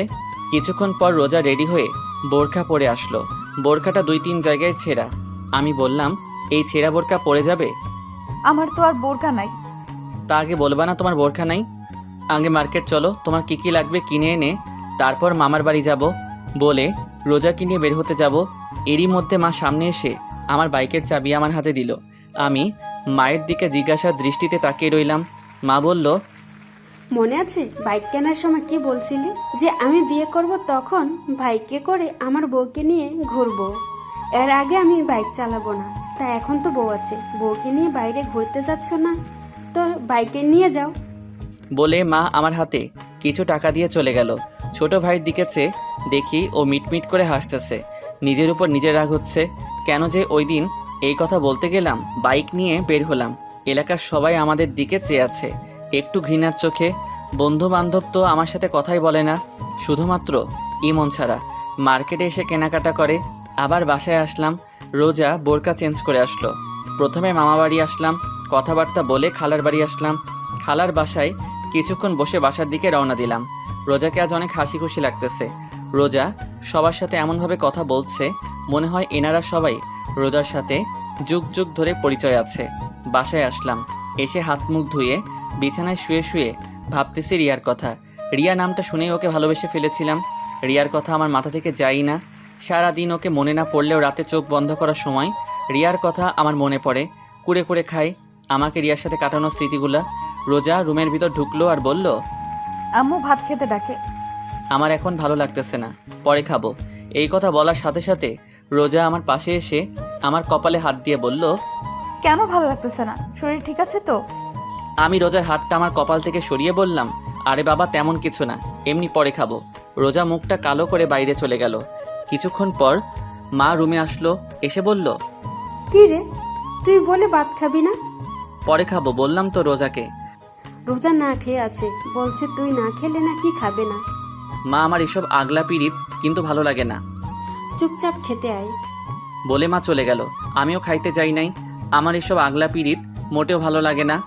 কিছুক্ষণ পর বাইরে থেকে আব্বু ডাকতেছে ভাত খাইতে। একরাশ রাগ নিয়ে খাবার টেবিলে গেলাম। খাবার খেয়ে রুমে আসলাম। রোজা মার সাথে একটু কাজ করে রুমে আসলো। আমি বিছানায় শুয়ে আছি। রোজা এসে আমার পাশে শুয়ে পড়লো। আমি উপরের দিকে চেয়ে আছি আর রোজা আমার দিকে। আমি ওর দিকে ফিরে বললাম, কি হলো ঘুমাও? রোজা এক ধ্যানে আমার দিকে চেয়ে আছে। ওর মুখের সামনে আঙুল দিয়ে তুড়ি বাজিয়ে বললাম, কি হলো শুনতে পাও না? কি হইছে? বলছিলাম কি, ওইভাবে তাকিয়ে কি দেখো? আমার স্বামীকে। তা দেখা কি হইছে? হইলে ঘুমাও। না দেখা হয় নাই। তাহলে তুমি দেখো আমি ঘুমাই। আপনি এরকম কেন? কি রকম? এই যে আমার সাথে ভালো মতো কথা বলেন না, একটু ভালোবাসেন না। আমি চুপ করে আছি। এই প্রশ্নের উত্তর আমার কাছে নেই। আমার চুপ থাকা দেখে রোজা আমার বুকের উপর হাত দিয়ে একদম মুখের কাছে মুখটা এনে বলল। একটু ভালোবাসলে কি হয়? আমি রোজাকে আমার কাছ থেকে সরিয়ে বললাম, সব কিছু জেনে এই কথা বলো কিভাবে? রোজা আমার আরও কাছে এসে বলল, স্বামী হন, আমার প্রেমিক না। তো তো বুঝি না। ভালো না বাসলে রিয়া আপুর মতো আমিও বিষ খেয়ে মরে যাব। আমি একটু ভয় পেয়ে গেলাম রোজার মুখে এমন কথা শুনে। আমি চুপ আছি দেখে রোজা আবার বলতে লাগলো, কি ভালোবাসবেন নাকি? আমি এখনো চুপচাপ রইলাম।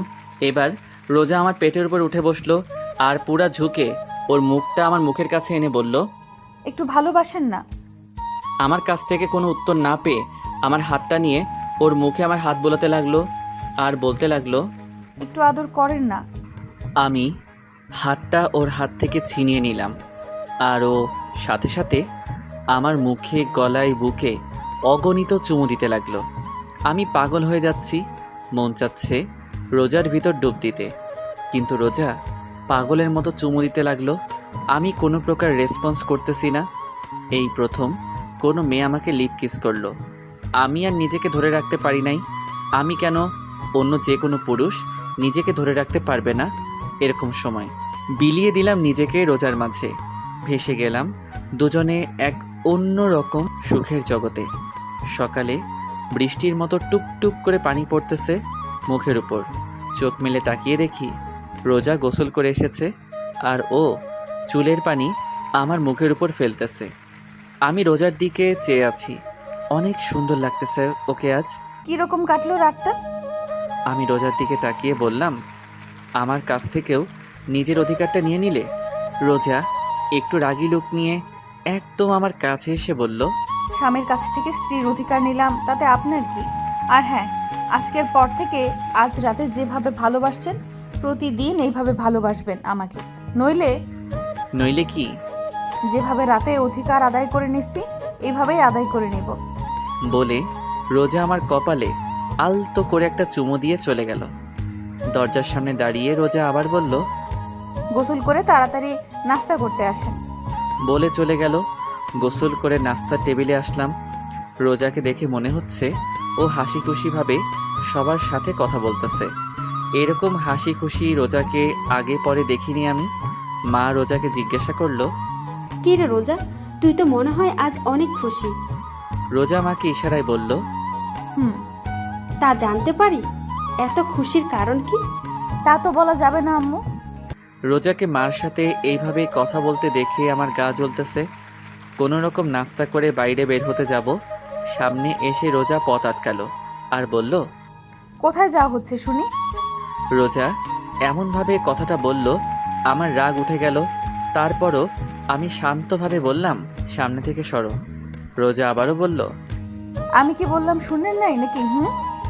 আমি রেগে রোজার দুই ডানা ধরে ঘরের ভিতর জোরে সরিয়ে দিয়ে আমি বাইরে চলে আসলাম। বাইরে কিছুক্ষণ ঘোরাফেরা করে বাসায় আসলাম। দেখলাম দরজা খোলা। ভিতরে ঢোকার সাথে সাথে দেখলাম রক্ত আর রক্ত। বাসায় মা, আব্বা, ছোট ভাই, রোজা কেউ নাই। আমার প্রচুর ভয় করতে লাগলো। আমার পুরা শরীর কাঁপতে লাগলো। আর কি হলো?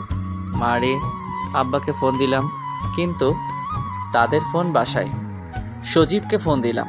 সজীব সাথে সাথে ফোন ধরে বলল, ভাইয়া তুমি কোথায়? কাঁদতে কাঁদতে কথাগুলো বলল সজীব। কেন, কি হয়েছে? তুমি তাড়াতাড়ি খুলনা মেডিকেলে আসো। কার কি হয়েছে? রোজা ভাবি। কি কি কি হয়েছে রোজার? তুমি তাড়াতাড়ি আসো। বলে ফোন কেটে দিল। আমি বাইক নিয়ে হাসপাতালে গেলাম। ভিতরে ঢুকে দেখলাম মা, আব্বা, সজীব অপারেশন থিয়েটারের বাইরে দাঁড়ানো। আমি তাদের পাশে দাঁড়ালাম। মা আমাকে দেখার সাথে সাথেই আমার সামনে এসে আমাকে থাপ্পড় মারল আর বলতে লাগলো, এত ঘৃণা করিস রোজাকে? মা চুপ, আর না, অনেক সহ্য করেছি। আর না, তোর মতো ছেলে আমি জন্ম দিয়েছি ভাবতেও ঘৃণা করে। তোর মতো ছেলে আমার বাড়ির কোনো স্থান নেই। জামা কাপড় নিয়ে বের হবি বাড়ি থেকে। আমি আব্বুর দিকে তাকিয়ে বললাম, আব্বু তুমি কিছু বলবা না? বাড়ি থেকে বের হয়ে আমাদের একটু শান্তিতে থাকতে দে। আমি আর কোনো কথা না বলে বাইক নিয়ে বাসায় আসলাম। বাইকটা রেখে জামা কাপড় একটা ব্যাগে নিয়ে বাসা থেকে বের হয়ে পড়লাম। কোথায় যাব জানি না। দুপুরবেলা রৌদ্রের তীব্র তাপে উদ্দেশ্যহীনভাবে হাঁটতেছি রাস্তায়, আর ভাবতেছি কি করলাম আমি, কি কারণে মা আব্বু বের হয়ে যেতে বলল আমাকে বাড়ি থেকে। ঢাকার একটা টিকিট কাটলাম, ঢাকা যাব, ওইখানে যে কিছু একটা করা যাবে। বাসে উঠে চলে আসলাম ঢাকা। বন্ধু মিজানের কাছে আসলাম, ও তো আমাকে দেখে পাগল। দোস্ত, কতদিন পর দেখলাম তোকে? এই তো 2-3 বছর পর। হালা 4 বছরের বেশি। হুম। আচ্ছা, তুই একটু রেস্ট নে, আমি আসতেছি। তোর আব্বু আম্মু কোথায়? তারা নানা বাড়ি গেছে, 5-6 দিন পর আসবে। মিজান বলেই বাইরে চলে গেল, আর আমি ঘুমিয়ে পড়লাম। বিকেলে ঘুম থেকে উঠে খাওয়া দাওয়া করে আমি আর মিজান বাইরে কিছুক্ষণ ঘোরাঘুরি করে বাসায় আসলাম। ছাদে বসে মিজান এসে পাশে বসলো আর বলল, তা মামা, তোমার এই মন খারাপের কারণ জানতে পারি? মিজানকে সব বললাম। সব শুনে মিজান বলল, তা রোজার কি হয়েছে? তা তো দোস্ত আমিও জানি না রোজার কি হয়েছে। আচ্ছা, এখন তুই কি করবি? কিছু তো একটা করা লাগবে। কোনো কাজ কাম আছে তোর হাতে? এখানে তো নাই, তো খুঁজতে হবে। আচ্ছা, নিচে আয়, খেয়ে ঘুমাতে হবে। তুই যা, আমি আসছি। কিছুক্ষণ পর নিচে আসলাম, খাওয়া দাওয়া করে ঘুমিয়ে পড়লাম। সকালে মিজান আমাকে ঘুম থেকে উঠিয়ে বলল, সোহান, আমি কাজে গেলাম, নাস্তা টেবিলে রেডি আছে, ভাত তরকারি ফিরিয়ে আছে, ওভেনে গরম করে খেয়ে নিস, আমি গেলাম। মিজান কাজে চলে গেল। কোনো কাজ কাম নাই, তাই আমি আবার ঘুমিয়ে গেলাম। এদিকে অপারেশনের পর রোজাকে কেবিনে দেওয়া হলো। রোজার জ্ঞান ফেরার পর আব্বু আম্মু সবাইকে দেখলো, কিন্তু সোহানকে দেখলো না। রোজা মনে মনে ভাবতেছে হয়তো কেবিনের বাইরে আছে। এইভাবে ভাবতে ভাবতে সকাল গড়িয়ে দুপুর, দুপুর গড়িয়ে রাত, সোহানের দেখা নাই। রোজার এমন অস্থিরতা দেখে মা জিজ্ঞাসা করলো, কি হয়েছে, এমন করতেছিস কেন? রোজা সহ্য করতে না পেরে কান্না করে দিল। কি রে, কি হয়েছে বলবি তো? রোজা কাঁদতে কাঁদতে বলল, উনি কই? উনি কে? আমার স্বামী। ও সোহান, ও একটা কাজে কিছুদিনের জন্য বাইরে গেছে। মা আর কোনো কথা বলল না, উঠে বাইরে চলে আসলো। আর রোজা মনে মনে ভাবতেছে, আমি হসপিটালে, তারপরও উনি চলে গেছে। আমার চাইতে কাজ বড় ওনার। আসুক উনি, আর কথা বলবো না। ওনার সাথে কিভাবে নিজেকে রোজার মনে অভিমান জমতে থাকে সোহানের প্রতি। এদিকে রাতে, দোস্ত, একটা কাজ আছে, করবি? কি কাজ? ড্রাইভারি। তুই তো ড্রাইভ করতে জানিস। আচ্ছা, আমি করব। কবে থেকে যাব? সকালে তুই আর আমি যে কথা বলবো, আর বেতন 15 বা 16,000 দিতে পারে। করবি তুই? শখের বসে গাড়ি চালানো শিখছিলাম, কিন্তু এখন। তারপর ঘুমিয়ে পড়লাম। সকালে যে কথাবার্তা বলে কাজে লেগে গেলাম। এভাবে দেখতে দেখতে 10 দিন কেটে গেল। সোহান আর রোজার আবার বিয়ে হবার কথা ছিল, কিন্তু সোহান নাই, তাই বিয়েও হয় নাই। রোজা এই 10 দিনে 1000 বারের উপর মা আব্বুকে জিজ্ঞাসা করলো সোহানের কথা। উনি কোথায় আছে, কি করে, কবে আসবে ইত্যাদি। সোহানের আব্বু আম্মু কৌশলে এড়িয়ে যায় রোজার থেকে। রোজা একা একা থাকতে পারতেছে না, দম বন্ধ হয়ে আসছে রোজার। একটা মুহূর্ত সোহানকে ছাড়া ভাবতে পারে না রোজা। এইভাবে দেখতে দেখতে আরও 20 দিন কেটে গেল। রোজা এই কয়দিনে ভালোভাবে লক্ষ্য করলো যে ও হাসপাতাল থেকে আসার পরে কাউকে সোহানের সাথে কথা বলতে দেখে নাই। ফোনে কেউ সোহানের কথা জিজ্ঞাসা করে না, সবাই যে যার কাজে ব্যস্ত থাকে। তাহলে সোহান কোথায় গেছে? আজকে আমার জানতেই হবে সোহান কোথায়। রোজা সোজা সজীবের রুমে গেল, যে সজীবকে জিজ্ঞাসা করলো, সজীব, তোমার ভাইয়া কই? ভাইয়া তো একটা কাজে বাইরে গেছে, কদিন পর চলে আসবে। সজীব, তোমার ভাইয়ার কসম, তোমার ভাইয়া কোথায় আমাকে বলো। না মানে ভাবি। সজীব বলো। সজীব আমতা আমতা করে বলল, ভাইয়াকে বাসা থেকে বের করে দিয়েছে আব্বু আম্মু। রোজা কথাটা শুনে ধপ করে নিচে বসে পড়ল আর বলল, কেন? তোমার জন্য। আমার জন্য মানে? ওই দিন তোমাকে ধাক্কা দিয়ে ফেলে দিচ্ছিল, তাই তোমার মাথা পেটে রক্ত পড়তেছিল। আমরা তোমাকে হাসপাতালে নিয়ে গেছিলাম। তখন ভাইয়া হাসপাতালে আসে, তখন মা আব্বা তাকে বাসা থেকে বের করে যেতে বলছিল। তখন ভাইয়া চলে যায়। ভাইয়া এখন কোথায় আছে আমরা জানি না। রোজা হাউমাউ করে কান্না করতে লাগলো। রোজার চোখ থেকে কান্নার স্রোত বইতে থাকলো। রোজার কান্নার আওয়াজ শুনে সোহানের মা রুমে ঢুকলো। সজীবের দিকে তাকালো। সজীব ইশারায় মাকে বলল, সব বলে দিছি। মা আস্তে। রোজার মাথায় হাত রাখলো। রোজা ফুপিয়ে কাঁদতে কাঁদতে বলল, আম্মু ওই দিন ইনে আমাকে ধাক্কা দেয় নাই, শুধু সরিয়ে দিছে। আমার শাড়ি ওই দিন পায়ে পেঁচিয়ে গিয়েছিল, তার জন্য আমি পড়ে গেছি। সোহানের মা রোজার কথা শুনে নিশ্চুপ। কি বলবে? সে তো ভাবছে রোজাকে সোহান দেখতে পারে না, ঘৃণা করে, তাই ওই দিন ধাক্কা দিয়ে ফেলে দিছে। ওই দিন রোজাকে সোহান সরিয়ে দেওয়ার কারণে রোজার পায়ে রোজার শাড়ি পেঁচিয়ে যায় আর রোজা পড়ে যায়। মারাত্মকভাবে আঘাত হয় রোজার, তাই অনেক রক্তক্ষরণ হয়।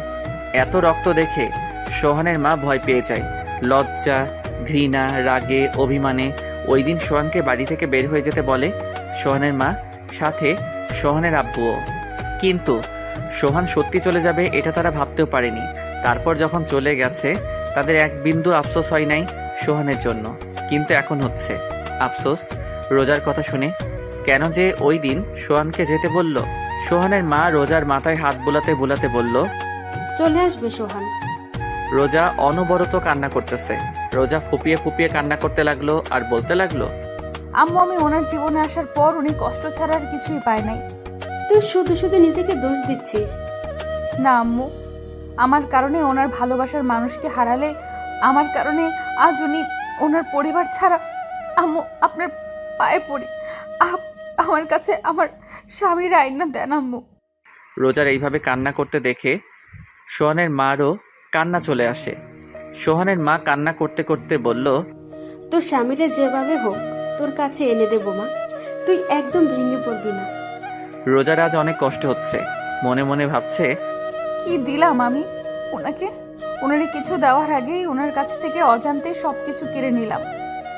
সোহানের আব্বু আম্মু ছোট ভাই খোঁজ খবর শুরু করে দিছে সোহান কোথায় আছে, কিন্তু তারা সোহানের কোনো খবর পায় নাই। সোহানের সব বন্ধু বান্ধবের কাছে গেছিল, কিন্তু তারাও কেউ সোহানের খবর জানে না।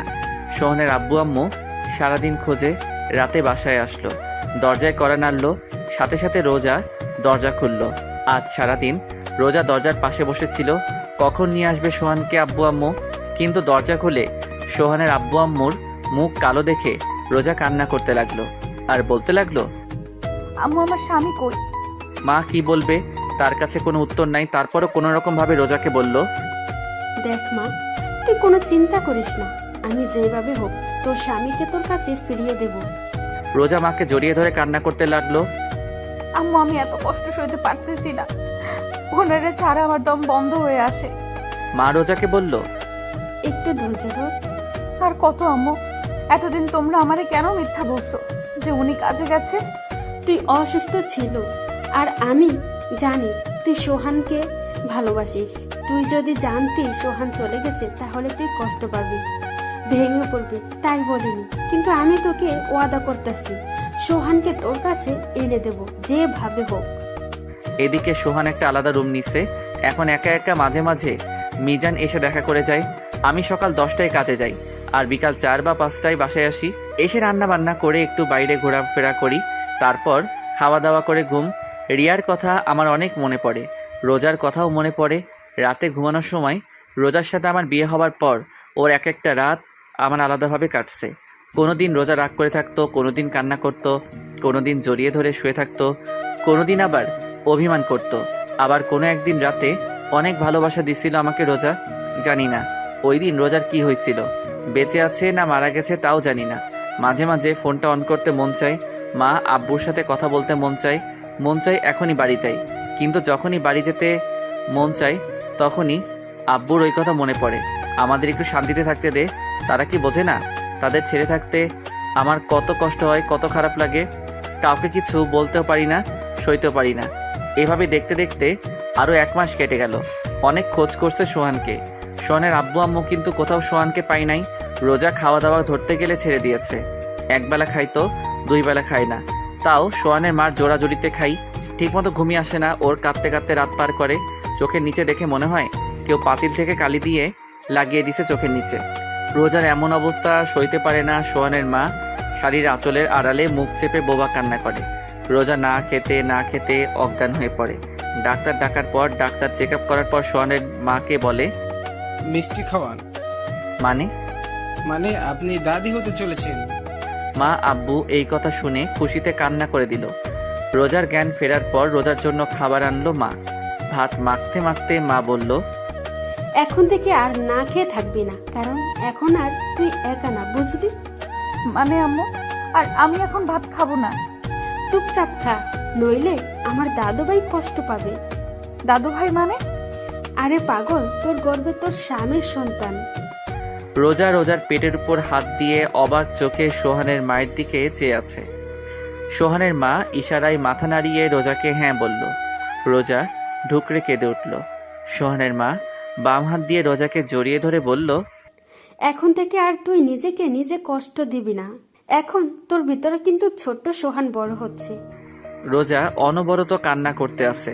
আস্তে আস্তে রোজাকে ভাত খাওয়ানোর পর রোজাকে শুইয়ে দিয়ে সোহানের মা চলে আসলো। রোজা বিছানায় শুয়ে শুয়ে একা একা বলতেছে, কোথায় আপনি? আমার কথা কি আপনার মনে পড়ে না?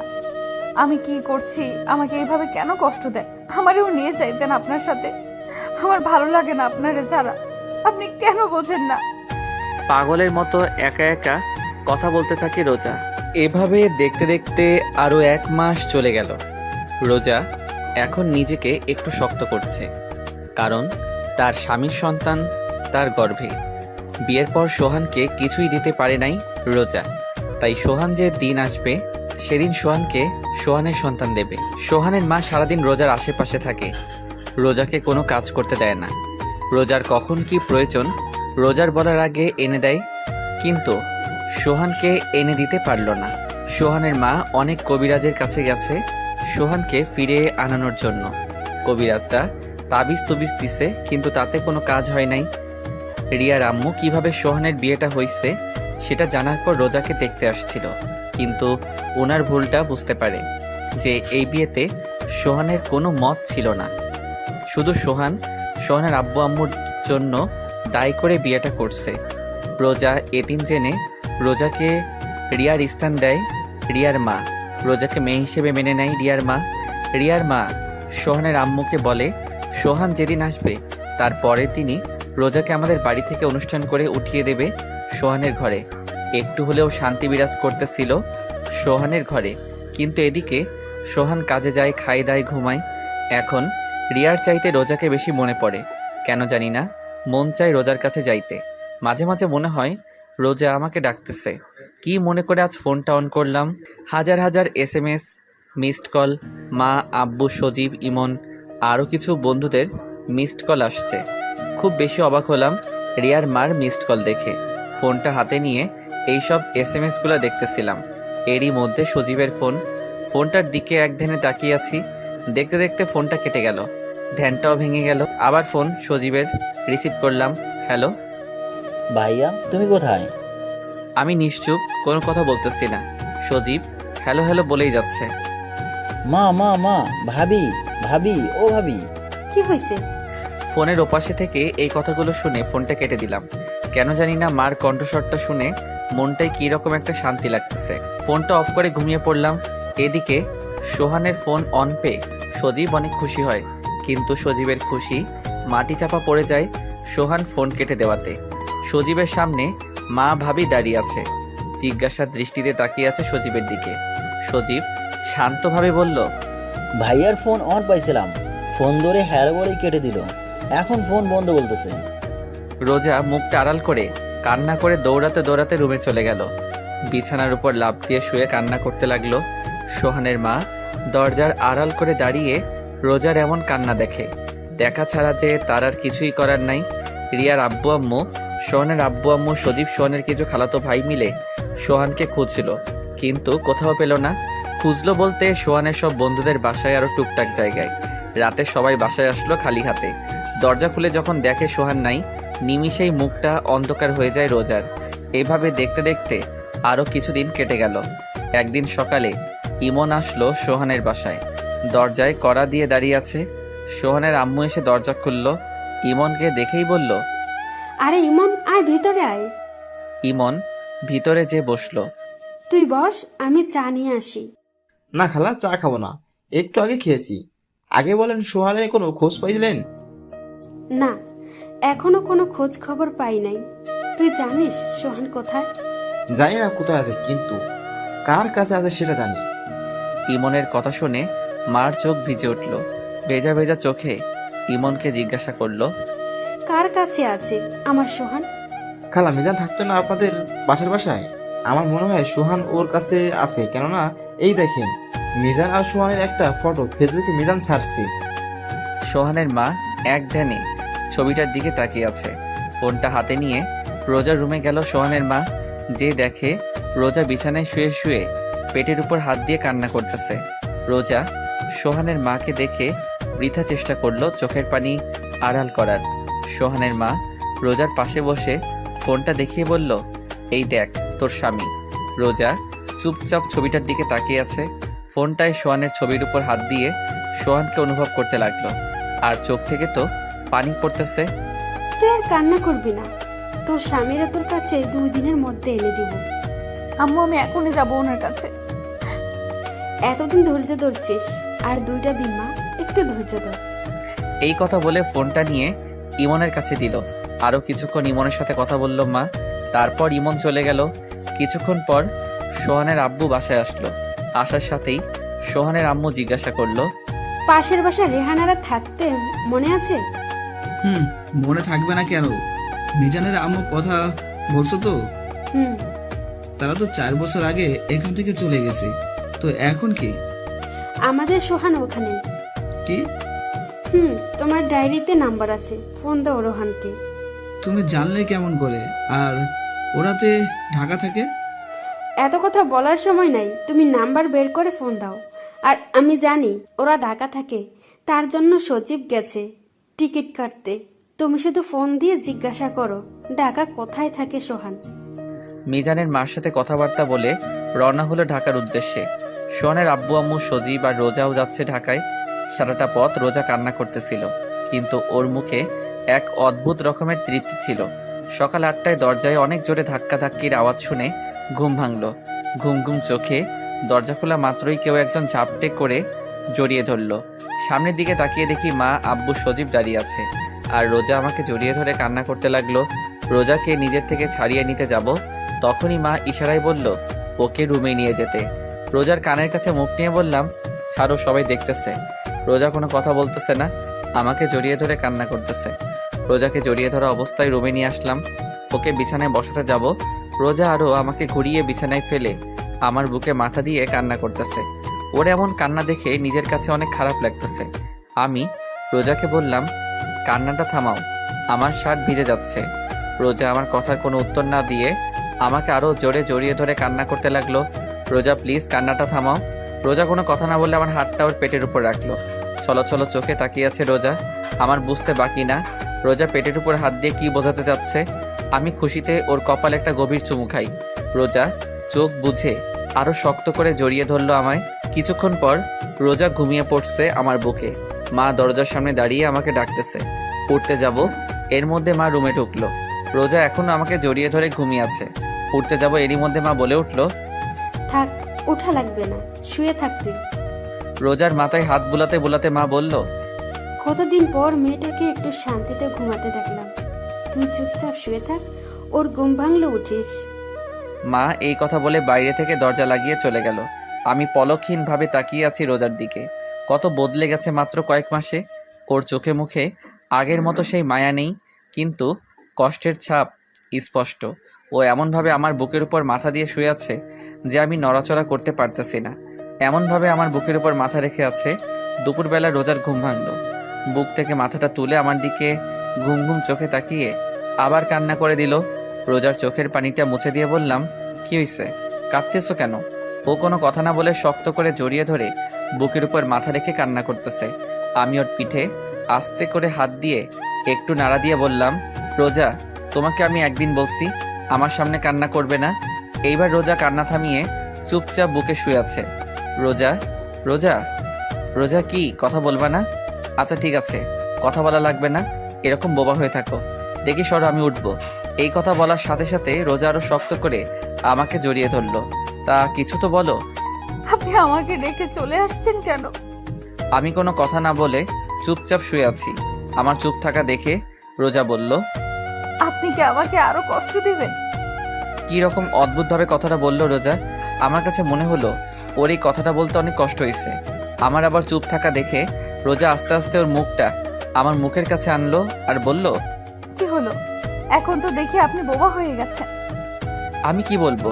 ও জোরে জোরে নিঃশ্বাস নিতেছে আর ওর সব নিঃশ্বাস আমার মুখের উপর পড়তেছে। অনেক ভালো লাগতেছে এই মুহূর্তটা। মন চাচ্ছে ওর ঠোঁটে একটু ডুব দেই, কিন্তু মনের কথা মনে রেখে রোজাকে আমতা আমতা করে ঢোক গিলে বললাম, শুধু রোজা। রোজা বলার সাথে সাথে রোজা ও ঠোঁটটা আমার ঠোঁটে ডুবিয়ে দিল। কতক্ষণ ছিলাম আমি জানি না। দরজায় কড়া শুনে দুজনের হুঁশ আসে। লজ্জায় কেউ কারো দিকে তাকাতে পারছি না। আমি দরজা খুলতে যাব, এরই মধ্যে রোজা চিল্লায়, বলে উঠল, কে? দরজার ওপাশ থেকে মা বলে উঠল, আমি। আম্মু তুমিও না, তুমি যাও, আমরা পরে বের হচ্ছি। আচ্ছা, তোর যখন খুশি তখন বের হ। টেবিলে খাবার রাখা আছে, আমরা একটু মিজানদের বাসায় যাচ্ছি। আচ্ছা আম্মু, ঠিক আছে। আচ্ছা, আমি যাই। তাড়াতাড়ি আসবা আম্মু। হুম। মা আব্বু চলে গেল। আমি রোজাকে বললাম, মার সাথে কেউ এভাবে কথা বলে? আমি বলি, আমার মা আমি যেমন কথা বলি তাতে আপনার কি? ওই কথা বলে রোজা আবার ওর ঠোঁট আমার ঠোঁটের কাছে আনতে লাগলো। আমি বললাম, রোজা না, একদম না। আবার ডুবিয়ে দিল রোজা রোজার ঠোঁট আমার ঠোঁটের উপর। কিছুক্ষণ পর নিজেকে রোজার কাছ থেকে ছাড়িয়ে নিয়ে বললাম, যাও হাত মুখ ধুয়ে আসো, ভাত খাবো। না, আমার খিদা নাই, আমি অন্য কিছু খাবো। আমার ঠোঁট দেখিয়ে বলল কথাটা। আমিও একটু রাগী লুক নিয়ে বললাম, এতক্ষণ খাইছো, মন ভরে নাই? ও একটু কান্না করে দিয়ে বলল, আপনি খালি রাগ দেখান আমার উপর। আচ্ছা আচ্ছা, আর রাগ দেখাবো না, এইবার তো কান্না থামাও। আগে আমার এইখানে এইখানে এইখানে চুমু দেবেন, তাহলে কান্না থামাবো। একটু বেশি বেশি হয়ে যাচ্ছে না? এইবার রাগী লোক নিয়ে বলল, দেবেন না তাই তো? আপনি আর কি দিছেন আমাকে কষ্ট ছাড়া? আচ্ছা আচ্ছা দিতেছি, বলে ওর দিকে আগাতে লাগলাম। ও চোখ বন্ধ করে আছে, চোখটা হালকা ভিজা ভিজা, ঘন ঘন ঢোক গিলতেছে। চোখের নিচে কালো দাগ পড়ে আছে তো কি হয়েছে, ওকে এখন অনেক সুন্দর লাগতেছে। আমি একদম ওর কাছে গিয়ে দাঁড়িয়ে আস্তে করে বললাম, দেওয়া কি লাগবেই? রোজা কোনো কথা না বলে চোখ বন্ধ থাকা অবস্থায় মাথা নাড়িয়ে হ্যাঁ বলল। আমি প্রথমে ওর কপালে, তারপর ঠোঁটে, তারপর গলায় একটা একটা করে চুমু দিলাম। গলায় চুমু দেওয়ার সাথে সাথে রোজা আমাকে ঝাপটে ধরলো। অনেকক্ষণ পর ছাড়লো আমাকে। যাও হাত মুখ ধুয়ে আসো, ভাত খাবো এখন। হুম।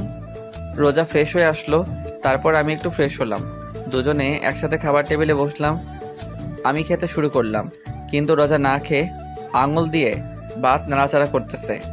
তাই আমি বললাম, খাও। রোজা কোনো কথা বলতেছে না। আমি আবার বললাম, কি হলো, খাও। এবার রোজা আমতা আমতা করে বলল, কেউ যদি খাওয়াইয়া দেয় তাহলে আমি খাবো, আর নইলে খাবো না। এই যে ঢং না করে চুপচাপ খাও। রোজা কোনো কথা না বলে খাবার টেবিল থেকে উঠে রুমে চলে গেল। আমি এখন আর কি করব? একটা প্লেটে ভাত তরকারি নিয়ে রুমে আসলাম। রুমে এসে দেখি রোজা বিছানায় শুয়ে কান্না করতেছে। আমি ওর ঘাড়ে হাত দিয়ে ডাক দিলাম, রোজা এই নাও খাও, না খাইলে তো শরীর খারাপ হবে তোমার। আমি না খেলে আপনার কিছু যায় আসে? আর আমার শরীর খারাপ হলে আপনার কি? তোমার শরীর খারাপ হলে আমার কিছু যায় আসে না, কিন্তু আমার সন্তান তোমার গর্ভে। তোমার শরীর খারাপ হলে আমার সন্তানেরও সমস্যা হবে। নাও হাঁ করো। এখনও মুখ ফুলিয়ে অন্যদিকে ফিরে বসে আছে রোজা। ওর শরীর আর ওর চেহারা দেখে অনেক কষ্ট হচ্ছে। মাত্র কয়েক মাসে কি অবস্থা করছে নিজের, আর কয়েক মাস ওর থেকে দূরে থাকলে হয়তো মরেই যেত। ওর গাল ফুলিয়ে বসে থাকতে দেখতে আমার একদমই ভালো লাগে না। রোজাকে আবার বলতে লাগলাম, রোজা তোমার জন্য আমার মনে একটু হলেও জায়গা হয়েছে, কিন্তু কতখানি জায়গা হয়েছে তা আমি জানি না, কারণ আমি এখনও রিয়াকে ফিল করি, অনুভব করি। এইবার রোজা আমার দিকে ফিরল আর বলল, আপনার মনে আমার জন্য যতটুকু জায়গা হয়েছে তাতেই আমার হবে, আর বাকিটুকু জায়গা আপনি রিয়া আপুকে রাখবেন। আর ভুলেও যদি অন্য কোনো মেয়ে আমার আর রিয়া আপুর জায়গায় আসে তাহলে কিন্তু আপনার। তাহলে কি আমার? আগে আসুক না কেউ, তারপর। তা শুনি, আসলে কি করবা? আপনারে কেন বলবো? আচ্ছা বলা লাগবে না, নাও হাঁ করো। আগে আপনি ভালোভাবে বসেন। এইভাবে তো ঠিক আছে। আরে বসতে বসি, বসেন। তারপর সোজাভাবে বসলাম। বসার সাথে সাথে রোজা আমার কোলের উপর বসলো। বসে ওর হাঁটুর উপর ভাতের প্লেটটা রেখে বলল, এবার খাওয়ায় দেন। আমি ওর কাণ্ড দেখে অবাক। আমি রোজাকে ভাত খাওয়াতে লাগলাম। ও ভাত খাচ্ছে আর আমার দিকে চেয়ে আছে। চোখ থেকে টুপ টুপ করে পানি পড়তেছে। কোনো কথা বলতেছে না। ওর চোখ অনেক কথা বলে। ওর মনে অনেক কষ্ট, সেটা ব্যাখ্যা করে। মাঝে মাঝে ওর চোখের দিকে তাকাতে ভয় করে। নিজেকে অপরাধী মনে হয়। না জানি ওর উপর অনেক অপরাধ করছি।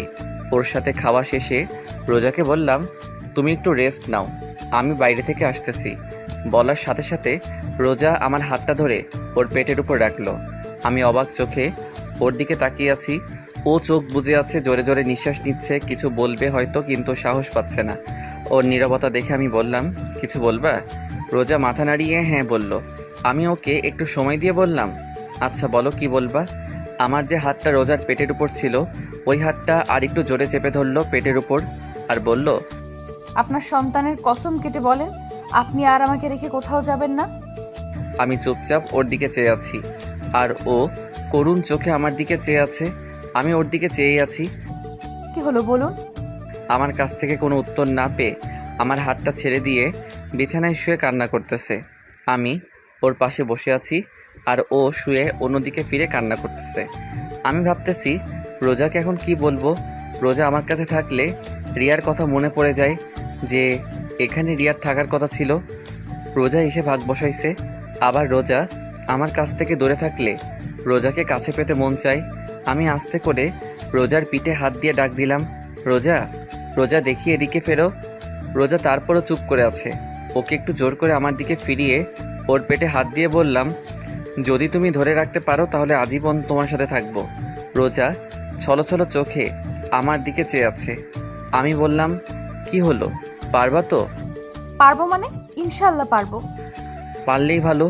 রোজা শোয়া অবস্থায় ওর হাত দুটি মেলে আমাকে ওর কাছে ডাকতেছে। ওর ডাকে সাড়া না দিয়ে কোনো উপায় নাই, আস্তে করে জড়িয়ে ধরলাম। ও আমার ঘাড়ে মুখ বুজে কান্না করতেছে। আমি ওর কানের কাছে আমার মুখটা নিয়ে বললাম, এত পানি তোমার চোখে কোথা থেকে আসে? ও আমার কানের কাছে মুখ নিয়ে আস্তে আস্তে করে বলল, কোথা থেকে আসে জানি না, কিন্তু আমার চোখে পানি আপনার জন্য আসে। মানে? মানে আবার কি, ভালোবাসি তাই। আপনার একটুখানি অবহেলা আমাকে অনেক অনেক কষ্ট দেয়। আমার মুখের ভাষা মনে হয় রোজা কেড়ে নিয়েছে। কি বলবো আমি, কি বলা উচিত এখন আমার জানা নাই। একটা কথা বলবো? বলো। রাগ করবেন না তো? আরে বলো তো। আপনি শুধু রাগ করেন কেন? আমি ওকে ছেড়ে দিয়ে বসে নরম সুরে বললাম, কি বলবা বলো। রোজা উঠে আমার পাশে বসে ওর দুই হাত আমার গলায় রেখে আহ্লাদি সুরে বলল, ওই দিন কিভাবে অধিকার আদায় করছি মনে আছে? আমি আমতা আমতা করে বললাম, কোন দিন? বলার সাথে সাথে রোজা আমাকে ধাক্কা দিয়ে বিছানায় ফেলে আমার উপর উঠে বসে বলল, এবার মনে পড়ছে কোন দিন? আমি আবার বললাম, কোন দিন? এইবারও আমার শার্টের বোতাম একটা খুলে আরেকটায় হাত দিয়ে বলল, এখনো মনে পড়ে নাই? পড়ছে পড়ছে, মনে পড়ছে। তাহলে এতক্ষণ ঢং করলেন কেন? না মানে। তাহলে শুরু হয়ে যাক। কি? কি মানে? বলেই মুখে কিস করতে লাগলো। এরই মধ্যে দরজা খোলার শব্দ শুনলাম। মনে হয় মা আব্বু আইছে। এদিকে রোজা পাগল হয়ে গেছে। রোজাকে বললাম, মা আইছে, সরো। রোজা কোনো কথা না বলে ওর কাজ করতেছে। রোজাকে এক প্রকার জোর করে নিজের থেকে ওকে ছাড়িয়ে বাইরে আসলাম। বাইরে আসার সাথে সাথে মা ঘরের ভিতর ঢুকতেছিল। আমারে বের হতে দেখে মা বলল, রোজা কই? আমি বললাম, আসছো সেই সকালে, আমাকে একবারও জিজ্ঞাসা করছো আমি কেমন আছি? তুই কেমন আছিস আমার জানা লাগবে না। আমার নাতির মা কেমন আছে, কেমন থাকবে সেটা জানলেই চলবে আমার। দেখিস আর রোজা কোথায়? রুমে আছি। রুমে যেতে যেতে বলল, রাত 8টায় বাসায় খুলনা যাব, রেডি থাকিস, মিজান টিকিট কাটতে গেছে। তারপর আব্বুর সাথে টুকটাক কথা বললাম। আব্বু একটু ইমোশনাল হয়ে বলল, তখন রাগের মাথায় এইসব বলছি, আরো অনেক কথা ইত্যাদি। তারপর ছোট ভাই সজীব, সেও সেম একটু ইমোশনাল হইয়া কথা বলল, একটু কান্নাও করলো। কিন্তু আমার মা, সে তো রোজার ভক্ত, আমি তার ছেলে, সে তো ভুলিয়েই গেছে। রাতে মিজানের কাছে থেকে বিদায় নিয়ে খুলনা রওনা দিলাম। আমার আর রোজাকে পিছনের সিটে দেওয়া হলো। মা আব্বু আমাদের থেকে 4-5 সিট আগে, আর তার আগে সজীব। রোজা জানালার পাশের সিটটাই বসছে। গাড়ি চলছে তার আপন গতিতে। রোজা ওর 2 হাত দিয়ে আমার 1 হাত জড়িয়ে ধরে আছে। রোজার মাথাটা আমার ঘাড়ের উপর, জানালা থেকে বাতাস ঢুকতেছে আর সেই বাতাসে রোজার কিছু চুল আমার মুখের উপর পড়তেছে। অনেক ভালো লাগতেছে আমার। রোজার চুলে এক অদ্ভুত রকমের ঘ্রাণ আছে, কী রকম একটা মাতাল করা ঘ্রাণ। প্রায় মধ্যরাত, তখন আশেপাশে প্রায় মানুষ ঘুমে, আবার কেউ কেউ মোবাইলে ব্যস্ত। আর আমি চেয়ে আছি রোজার দিকে। অপরূপ সুন্দর লাগতেছে রোজাকে। কোন সময় চাঁদের আলো পড়তেছে, আবার কোনো সময় সোডিয়ামের আলো পড়তেছে রোজার মুখের উপর, যা ওর সৌন্দর্যকে আরও বাড়িয়ে দিয়েছে। অনেক ভালো লাগতেছে এই সময়টা। এইভাবেই সারাটা পথ রোজার দিকে চেয়েছিলাম। বাসায় এসে আমি অবাক, কারণ বাসায় মেহমান ভরা, মনে হয় কোনো আয়োজন হবে। রুমে আসলাম, কতদিন পর আমার নিজের রুমে আসলাম। বিছানায় গাটা এলিয়ে দিলাম। বাসায় আসার পর রোজাকে আর দেখতে পাই নাই। মনে মনে ওকে খুঁজছি, কিন্তু পাই নাই। লজ্জায় কাউকে জিজ্ঞাসা করি নাই। কিছুক্ষণ পর আমার 2 খালাতো ভাই আমার রুমে আসলো। এসে বলল, ভাইয়া এই নাও, এগুলো পরে বাইরে আসো।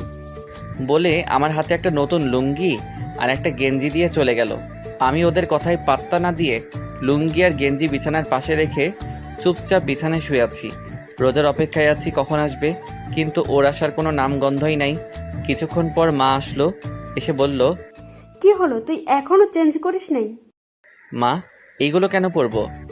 তাড়াতাড়ি পর, তোর আর রোজার গায়ে হলুদ আজ, আর আজ রাতে বিয়ে।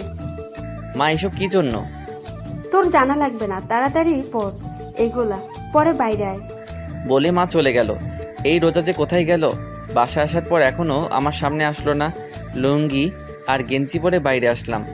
ছোট ভাইরা আমাকে দেখে হাসতেছে। কোনো সময় তো আমাকে লুঙ্গি পরতে দেখে নাই, তো তাই হয়তো হাসতেছে। আমার কিছু খালাতো মামাতো বোন আর কিছু পাড়া প্রতিবেশী হলুদ শাড়ি পরে বাইরে বের হচ্ছে। আমি আমার খালাতো ভাই শিহাবকে বললাম, ওরা কোথায় যায়? রিয়া আপুদের বাসায়। আমি অবাক চোখে শিহাবের দিকে তাকিয়ে বললাম, রিয়াদের বাসায় যাই কেন? আরে রোজা ভাবি তো রিয়া আপুদের বাসায়। সকালে রিয়া আপুর মা এসে নিয়ে গেছে রোজা ভাবিকে। আমি শিহাবের কথা আগামাথা কিছুই বুঝি নাই। তা রোজাকে কেন নিয়ে গেছে রিয়ার আম্মু? রিয়ার আব্বু আম্মু রোজা ভাবিকে রিয়ার স্থান দিয়েছে, তাই এখন থেকে রোজাই রিয়া, রিয়া আপুর আব্বু আম্মুর কাছে। বুঝলাম। তা ওরা কি করতে গেছে রিয়াদের বাসায়? কি করতে যাবে? রোজা ভাবিকে গায়ে হলুদ দিতে গেছে। ও আচ্ছা, আমি রুমে যাই, দরকার পড়লে ডাক দিস। আচ্ছা। রুমে এসে বসে বসে ভাবতেছি, রিয়ার আব্বু আম্মুর আবার কি হলো? রোজাকে সোজা মেয়ে হিসেবে মেনে নিল? তাদের আর কোনো মেয়ে নাই, তার জন্য নাকি অন্য কিছু? সব ভাবতেছি। কিছুক্ষণ পর শিহাব আসলো। রুমে এসে বলল, ভাইয়া চলো। কোথায়?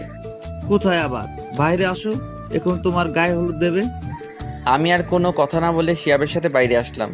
দূর সম্পর্কের নানিরা এসে আমাকে নিয়ে একটা পাড়ার উপর দাঁড় করালো। কিছু কিছু মহিলারা আদি যুগের গান গাইতে লাগলো। কেউ কেউ আমার গায়ে হলুদ দিয়ে যাচ্ছে। এইভাবে অনেক নিয়মকানুনের পর শেষ হলো গায়ে হলুদ। আমাকে ভালো মতো গোসল করিয়ে ঘরে নিয়ে আসলো। সন্ধ্যাবেলা একটা শেরওয়ানি পরে কিছু লোকদের সাথে রিয়াদের বাসায় গেলাম।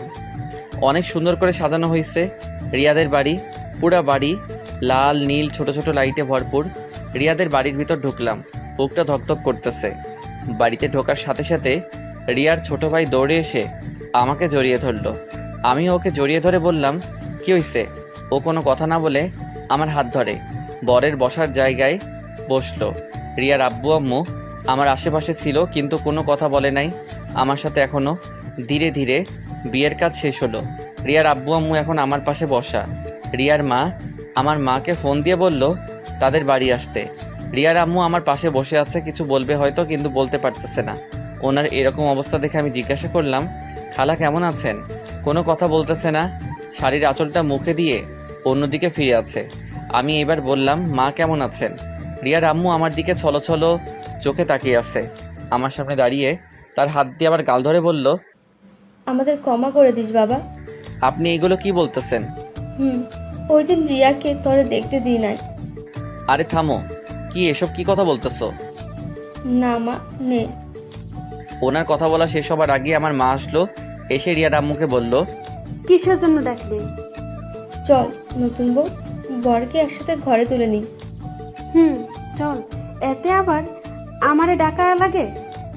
কিছুক্ষণ পর রিয়ার আম্মু আমার হাত ধরে নিয়ে রিয়ার রুমে নিয়ে যেতে লাগলো।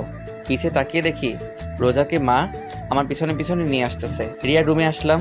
রুমে ঢোকার সাথে সাথে এক অদ্ভুত অনুভূতি হলো মনে হলো আমার পুরো শরীরের ভিতর কীরকম জানি ঠান্ডা বাতাস বয়ে গেল। রিয়ার আম্মু আমাকে খাটে বসালো, রোজাকে আমার পাশে বসালো হয়েছে। আজ আবার রোজা বধূ সেজেছে। রিয়ার আম্মু আমার হাতটা নিয়ে রোজার হাতের উপর রাখলো, রেখে বলল, সোহান আজ থেকে রোজাকে ভালোবাসবা রিয়ার মতো, কারণ এখন থেকে আজীবনের জন্য রোজা আমার মেয়ে। এইবার মা আমার আর রোজার হাত ধরে বলল, সোহান যে চলে গেছে তাকে ভেবে কোনো লাভ নাই। আমরা এখন রিয়ার জন্য দোয়া ছাড়া কিছুই করতে পারবো না। এবার আমি বললাম, দোয়া করব আল্লাহ যেন পরকালে আমাকে রিয়ার সাথে রাখে। আমার কথা শুনে রিয়ার আম্মু আর আমার মা আমার দিকে অবাক চোখে তাকিয়ে আছে। রোজার দিকে তাকিয়ে দেখলাম মাথা নিচু করে মুখ কালো করে আছে। রোজার মুখ কালো দেখে রিয়ার আম্মু রোজার থুতনি ধরে রোজাকে বলল, ও ওর ভালোবাসার মানুষকে চাইছে, আল্লাহর কাছে তুইও আল্লাহর কাছে তোর স্বামীরে চাইবি। রোজা শুধু মাথা নাড়িয়ে ঠিক আছে বলল। আরও অনেক কথা বলে রিয়ার মা আর আমার মা আমাকে আর রোজাকে রেখে বাইরে থেকে দরজা আটকে চলে গেল। আমি আর রোজা দুজনে চুপচাপ বসে আছি, কেউ কোনো কথা বলতেছি না। আমি আস্তে করে বিছানায় শুয়ে পড়লাম। রোজা এখনও খাটে বসা। অনেকক্ষণ হয়ে গেল, রোজা এখনও চুপচাপ বসে আছে। আমি রোজাকে বললাম, কি হলো, ঘুমাবা না? চুপচাপ আমার দিকে চেয়ে আছে। আমি আমার দুহাত মেলে বললাম, কি হলো, আসো। আমার দুহাত মেলা দেখে রোজা আমার বুকের উপর ঝাঁপিয়ে পড়ল। চুপচাপ বুকের উপর শুয়ে আছে, কোনো কথা বলতেছে না। রোজা রোজা রোজা কি হয়েছে? মন খারাপ? না। তাহলে আপনি আমাকে ভালোবাসবেন তো? ভালো না বেশি উপায় আছে? শত হলেও তুমি আমার ভবিষ্যৎ সন্তানের মা। আগে বলেন, ভালোবাসবেন তো? বাসতে পারি, একটা শর্ত আছে। কি কি শর্ত বলেন, আমি সব মানতে রাজি আছি। আমাকে তুমি করে বলতে হবে, তাহলেই হবে। আচ্ছা ঠিক আছে। রোজা, বলো। আজকে আমাদের কি রাত? কি রাত? আজকে আমাদের বাসর রাত। তা কিছু হবে না? মুখটা তুলে আমার দিকে তাকিয়ে, যা দুষ্টু বলেই রোজা আমার বুকে ঝাঁপিয়ে পড়লো। আর শুরু হলো সোহান আর রোজার নতুনভাবে পথ চলা। কিন্তু রিয়া থেকে যাবে আজীবন সোহানের হৃৎপিণ্ডে।